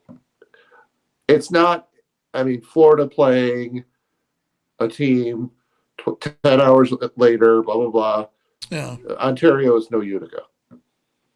Well, and they're also not traveling both games. They're traveling for the Saturday game and then staying overnight. But I'm using the same, like on a back-to-back. Yeah. I think the X factor in this series, if we're going to keep with that theme, is going to be Chris Toth. Because he has the ability to win a game on his own. I am going to say, like, don't sleep on Florida. I'm not going to pick against them really until they show me otherwise. But I would also not be surprised to watch Fury sweep these games and watch Toth just have an amazing 2 games. And basically do it himself. Like, I mean, if that's the case, I'm fine with it, because then Florida and Utica would be tied at 2-2. There you go. Like Philly and Jonathan were saying last night that they thought everybody thought last night's game was going to be a shootout, and here it is, like 3-2 going into the first half or whatever, or third quarter. But I think if we watch this game 3 months from now, I would say that's a shootout. I wouldn't. Last night, I would imagine I would have predicted maybe like a slower pace, figuring each other out type game. And I think you're going to see that a little bit. Maybe the first like 5 to 10 minutes of them trying to like figure each other out, but they played each other before. Yeah. most of the team. I mean, they played each other last year. A lot of the key components were still there. Yeah, Ontario didn't really go out last year and get a lot of loner players. And Florida has the core minus, Ian, Jake Schindler, and a couple others. But, I think it's going to be. I think that's going to be a really good game. I'm definitely going to watch it later on. I don't know what I'm going to get. I need to get some shit done this weekend. And looking at this schedule, I'm not getting anything done. Well, I don't know if the kids are going to let me watch it. So. I'll probably have to end up watching stuff Sunday. Well, but there's 4 games there's 4 games Saturday. Right. And there's 4 games Sunday. Maybe I'll just drop the kids off at 9 in the morning. No, I wouldn't do that. Right. I'm not going to do that. So, the next game then is Sidekicks visiting the Stars. I think this is a pretty easy one. I think Stars keep doing exactly what they were doing, except for do it longer, and they run away with a 5 or 6 goal victory. Yep. I think the Stars are doing another live source auction. Don't quote me on it, but they did, and they actually have stars on their jerseys. They have like a row of stars going down the side. And it's kind of cool. I got outbid on the Waltman one, and then I got outbid on Nick Pereira. So whoever did that, don't do that again. Thanks. Okay, so moving back on a Sunday, we talked about Fury Tropics. The next game is Blast at the Comets, 4 p.m. Central.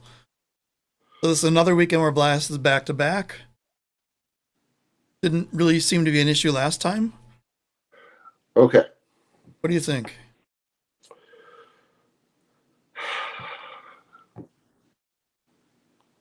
I mean, if Kansas City played the way they did against Dallas, I would take Baltimore. Yeah. But I don't know. This is a tough one. I'm going to throw this out there, this question. Has Kansas City been tested yet this season? No. Right. And that's kind of what I was thinking too. As good as we can say about St. Louis, until they prove it, they're not as good as Baltimore. Yeah. Baltimore by 1. I want to pick the Comets. I think if Leo does Leo things and their forwards do their forward things, I think Comets can put up 5 or 6 goals in the course of a quarter. However, if they don't solidify their defense, and this is the theme that we talked about last season, they don't solidify their defense, they're in trouble. I think they could really use Rion. Lucas Souza's back. I think they could really use Rion Marquez as that big target forward opposite of when Leo's playing. But I think they can do it. Pick KC. All right, next game, Wave visits the Ambush, 4:05 p.m. Central. St. Louis.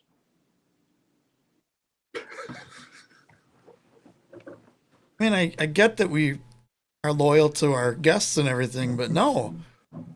I think I mean, the streak was broken 2 years ago. I see a new streak starting. Give me Milwaukee.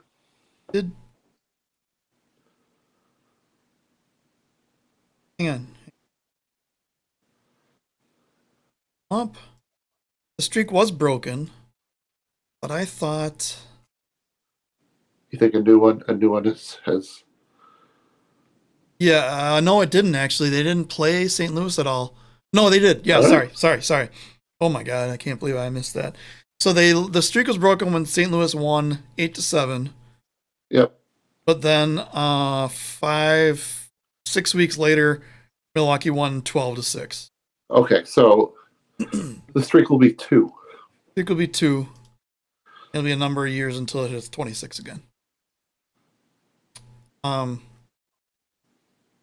If St. Louis plays the same way they did against KC in that first 3 quarters of the first game and the 1 quarter in the second game, then they can beat almost anybody. But for them to put 4 quarters together, it's going to be interesting. And this is where what Coach Jules said is you get up by 2 or 3 goals and then you start playing keep away. They're not going to be able to do that as easily. Or if at all. Right. And what we also don't know is how they handle back-to-back games when they're doing that style of not doing it. So I got the Wave by. That's, I would say 2 or 3. Yeah, that sounds about right. And then the last game of the weekend, before we have Christmas week, is Chihuahua at the Sockers, 5 p.m. Pacific time. This is going to be a game. Well, yeah, all of them are. Well, okay, this is going to be a great game. This is the Sockers' first home game in 650 some days after winning that little thing they won last season. And with the news of their new arena coming in, I don't know what that'll do to attendance. I don't know what it's going to do to attendance anywhere because so far every place is down. You guys in Blast had good first games, and then both of you went down by 1,000 for the second game. And I know, okay, games before Christmas suck, and blah blah blah blah blah blah blah blah. It's also a weird COVID year, and I've seen like Soccer Sam talk a lot about, oh well, we got to stop living the media fear of COVID, and that's the media's doing this, and it's like, but every year we have this discussion right around this time that the attendance is down. And we don't think about it in January and February. So yep. I'm not going to really pass judgment on that. Even in Ontario, They play a game on a Wednesday night. How many people are they going to expect? You can't expect 4,000 on a Wednesday night. Yep. Not going to happen. So with this particular game, I'm going to go upset. You picking the I'm gonna take Sockers? Chihuahua. Yeah. Well, if Chihuahua's the favorite, then no, I'm not picking the upset. I'm going to take the Savage in this one. Sockers definitely looked vulnerable for most of that game. I mean, like I said, it was a game of runs, and San Diego had long periods of time where they scored. And I think Chihuahua's going to clamp down on that. Chihuahua played very good defense for 3.5 quarters. Yeah. The big concern we had last year was the Sockers couldn't score. And I think they answered that question with the 10-goal first game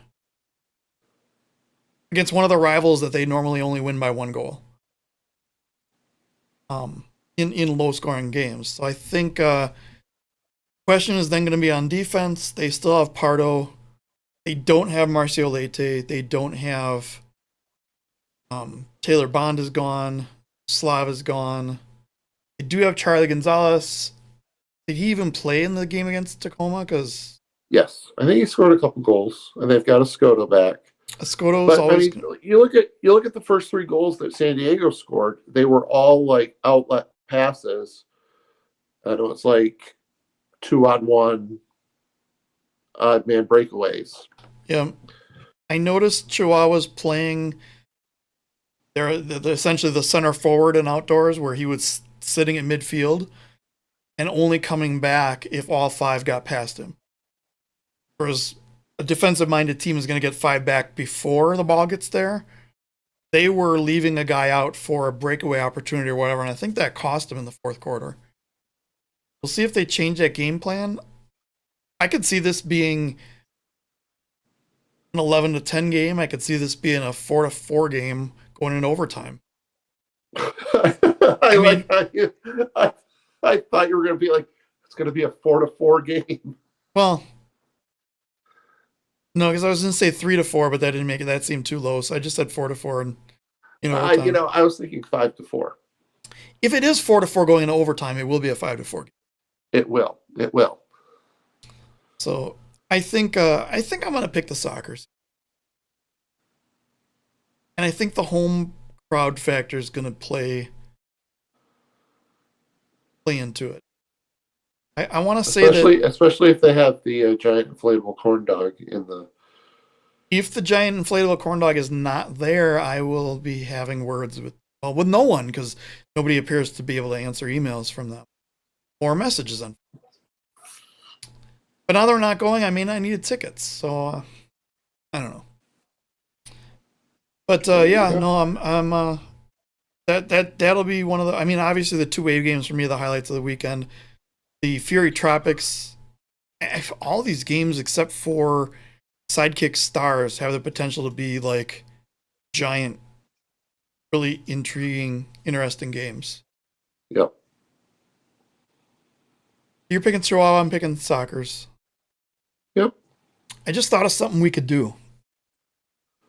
I'll think of a way to post this tomorrow. Let's have come up with the best Joey Zanaboni type phrase.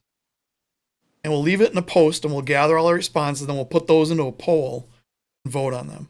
Or we'll just do the biggest number of likes on a response. For best catchphrase? For best Joey Zanaboni like catchphrase from In the Box members. Okay. And the winner will get a corn dog. I have 1 left. Or they get the choice of either the regular corn dog or this thing, the 2 corn dogs in the basket toy thing. So next week, should we start doing have someone come on the show and give predictions and kind of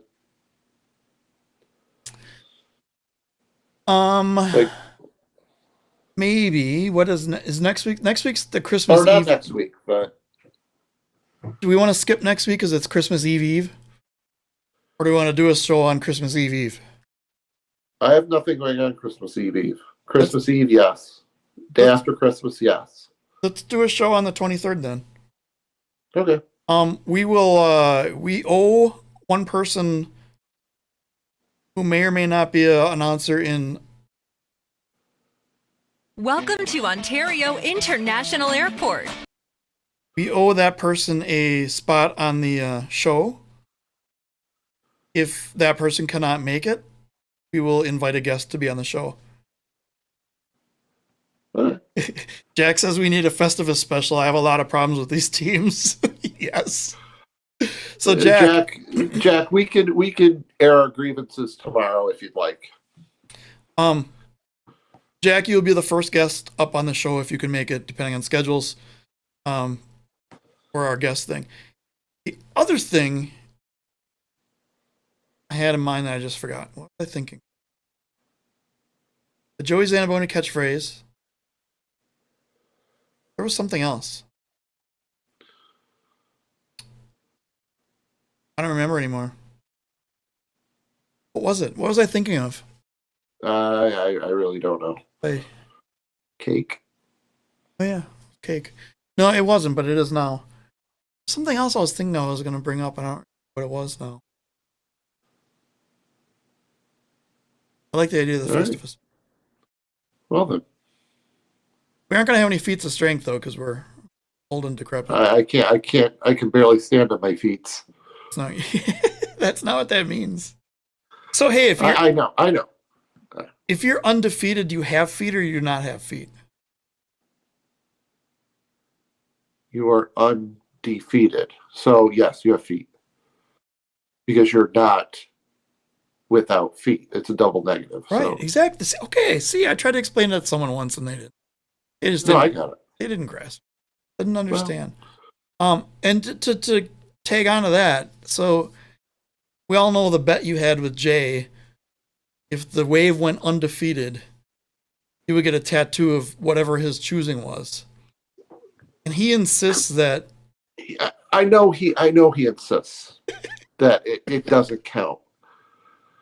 And so when you look at the standings, Milwaukee has a point. How does Milwaukee have a point? we won. Oh wait, no, we didn't. An overtime loss. So here's where his whole argument falls apart. If you look at outdoor teams, a draw is not considered a loss because they have ties in outdoor. They will call a team undefeated at home even if they have 20 draws a season. As long as they don't have a loss, they will do that. But and a draw is 1 point versus 3 points for a win. Right. But this is an actual, what you just said, it's specified as overtime loss. In fact, if I go into the standings here, by going, oh yeah, I should click on the thing in order for it to work. Well, it's not listed here. It was listed on regardless. It was listed on MASL, or not MASL. Yeah, MASL Primetime. By the way, MASL Primetime is back. 2 good shows so far. It was listed wins, losses, overtime loss, points were the 4 columns. It's a little bit different on this thing. The streak lists Milwaukee. So the streak column is like Kansas City has W3 for 3 wins. St. Louis says, you'll say OTL1. It says OTL1, and then for Dallas it says like L2 for 2 losses. And maybe some other team. For using Dallas as an example. Yes. Yes, I did that on purpose. So it is a loss. It is considered a loss in every aspect of the game, even though it's my team and I would love for them to be undefeated. Actually, I would not. The only team I saw go undefeated in this league was the Missouri Comets. Missouri Comets, who did not win the championship that year. Yeah. Only other team. It's an overtime loss, and it's in the books as an overtime loss. So therefore, Jay, I'm not getting the tattoo, unfortunately. Darn. Oh. We'll see if I got my $20. The Chihuahua, don't let me down. Yeah. But even though I picked the Sockers this Yeah. I didn't. well, we can't all be right. That is true. So if you have Hannah do these picks, it's going to be like a half an hour show for you. All right, I think that's all I had on my list. I don't know if you wanted to talk about anything else. Yeah, I am. I'm just excited to go to UCFC After Dark tomorrow. I'll probably be at the arena early.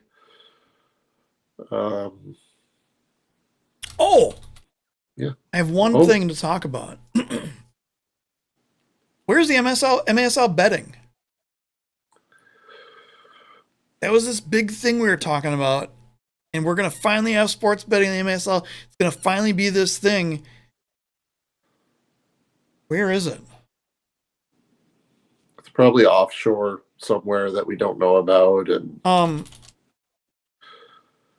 I am looking up Major Arena Soccer League and MASL on Pinnacle, which is probably the #1 sports betting site in the world right now. Where top sports are soccer, with 561 games right now. Holy crap. And yet there is no MASL. Huh. I searched Blast and I got results, but the Kerala Blasters FC or the BC Kamini Moscow Oblast U21. Oh yeah, I'm gonna bet on them. I don't even know what sport that is. What sport is that?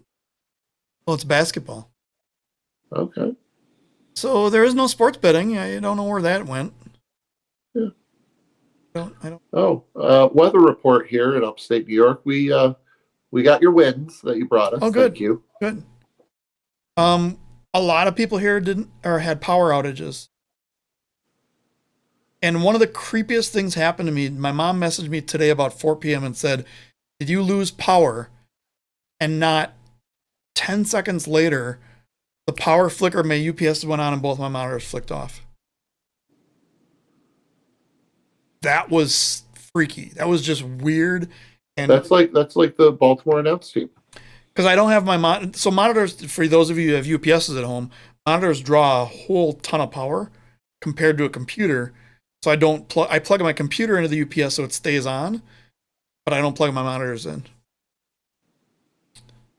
But I just found did you contact UPS after that to find out what was going on? Yeah. I was like, why haven't you shipped me my power yet? So A. Ron Bennett says, can't wait for the weekend of the Wave home opener air, and I will see you sitting one seat behind me. And he said he'd be broke betting on the Wave. And yeah, that's the problem with sports betting is you bet on your own teams, and that's a surefire way to go broke. Yep, don't do it. Most money I've ever made in a sports bet was there was a site called Mansion Poker that opened up a betting and a poker site. They were actually a sports betting site. They opened up a poker room, and they had this weird promo that you could bet $1,100 to win $1,000 on. I think it was the Steelers versus whoever they played like the year after they won the Super Bowl. So this would have been 2004, 2005, 2006, somewhere in there. Yeah. And if you didn't win, they would give you the $1,000 in casino money with no playthrough requirements that you could cash out at any time. So a bunch of people they made the bet, or they gave you the $1,100. Essentially you couldn't lose. What they were hoping on is that you would take the $1,100 and gamble it all away and lose it, and they would make it, make money there. But a lot of my poker friends hedged the bet. They put bets on both sides, so they guaranteed to win, I guess. I just rode the whole thing on. I'm like, oh, this is free money. And opened up my account, made the bet, cashed out the next day, closed the account, never played there once. One hand, one anything. Nice. And I also, in Packer fans, close your ears right now. When Brett Favre went to the Minnesota Vikings, I bet on the Vikings against the Packers both games that year, and I won about $600. Oh. So there's that. Yeah, I can't. My biggest bet that I won on was when I went out to Vegas. It was the first time I went out to Vegas, and funny you mentioned Pittsburgh. It was when Pittsburgh played Arizona in the Super Bowl, which was like 2004, 2005, something like that, or maybe it was later. I don't know. And I bet $100 on the Golden State Warriors before they were really good, and they were playing my friend's favorite team, the New Orleans Hornets. And Golden State was like a huge underdog, and I ended up winning like $250 or something like that. It was 2006. I didn't think it was that late. Yeah, I knew it was somewhere. I haven't been out to Vegas in quite a while. I've never been there. So, we had a chance of going there in February, but been there twice. Don't want to make the drive in January. It's like 5.5 hours. But who did they play that first game? Oh, I don't know. I'm not gonna look. I don't care.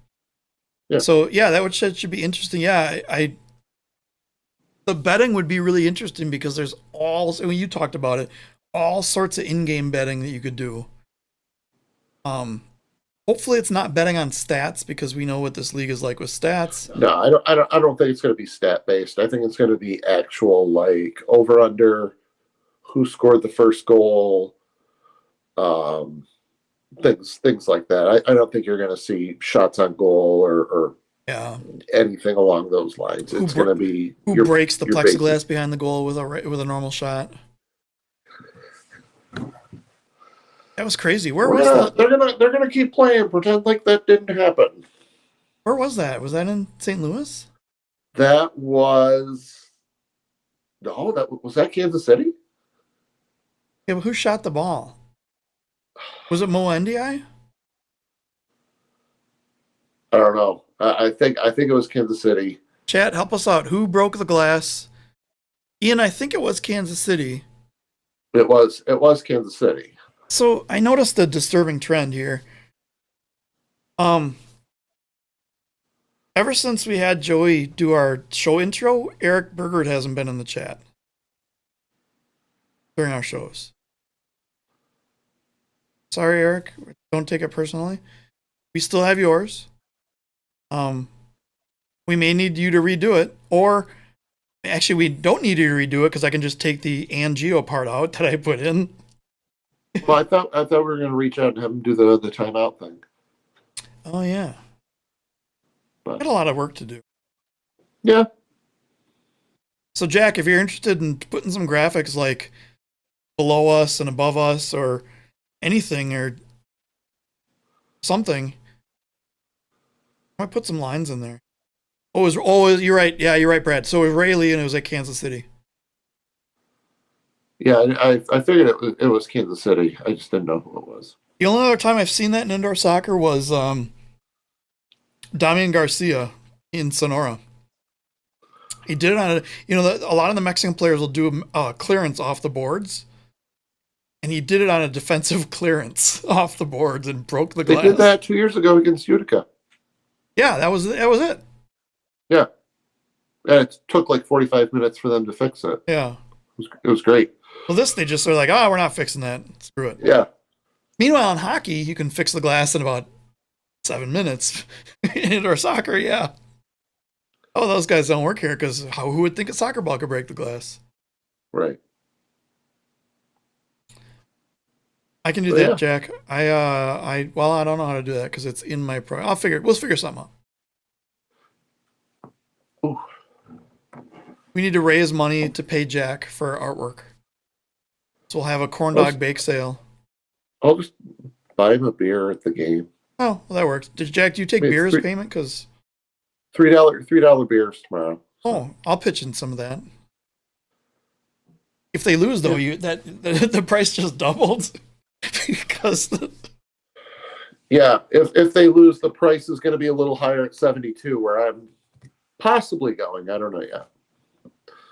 So Cliff's big win, he mentioned this on the show a couple of weeks ago, is that in the last time the arena was open in Milwaukee, they had a $3 beer special, but it was like the 6-ounce beers. And he said, well, can you just take, and the limit was 2 per person per visit. So I think you could just slam them and then go back in line or whatever. But he was trying to get somebody to say, well, can you just pour 2 of those into a 12-ounce cup and charge me the same amount? And they're like, no, we can't do that. He finally got someone to be able to do that. He said, I don't want to buy 2. I just don't want to have to carry 2. He finally got someone to do that, and now everything's going to change. Yeah. Oh, Jack says he doesn't drink, but he'll take soda. I'll pitch in for that too. Yeah, soda's more expensive than beer tomorrow, so Probably, I don't know. Yeah. $3 beers and $8 sodas or whatever. Yeah, something like that. But all right, I think we've stalled long enough. yeah. But everyone out there, have a good night. Enjoy the games. Wishing good luck to Utica tomorrow. Wishing good luck to all the teams, including the Heat. They have a decent showing. Not necessarily win. They have a good show. Yeah. And Wave fans, we will see you on Saturday. I don't have a joke. Do you want me to line up a joke? Well, good. Then we can just end. All right. We will go jokeless. Yeah, we'll go jokeless. Okay. All right. Maybe next week. Yeah. Think of something, and then why don't we do jokes in the box? We'll just have a whole show with jokes. we'll see how long I last. Okay. Yeah. See how long I can keep that up. One of my kids got me like a dad jokes book, and it has some that are so horrible, and the line art is so bad I could hold it up to the camera. And Hannah has a dad joke book too, I think. So nice. All right. Yeah. Those of you waiting for the joke, I'm sorry. I really apologize. Maybe next time. All right. See you guys next week. We're out.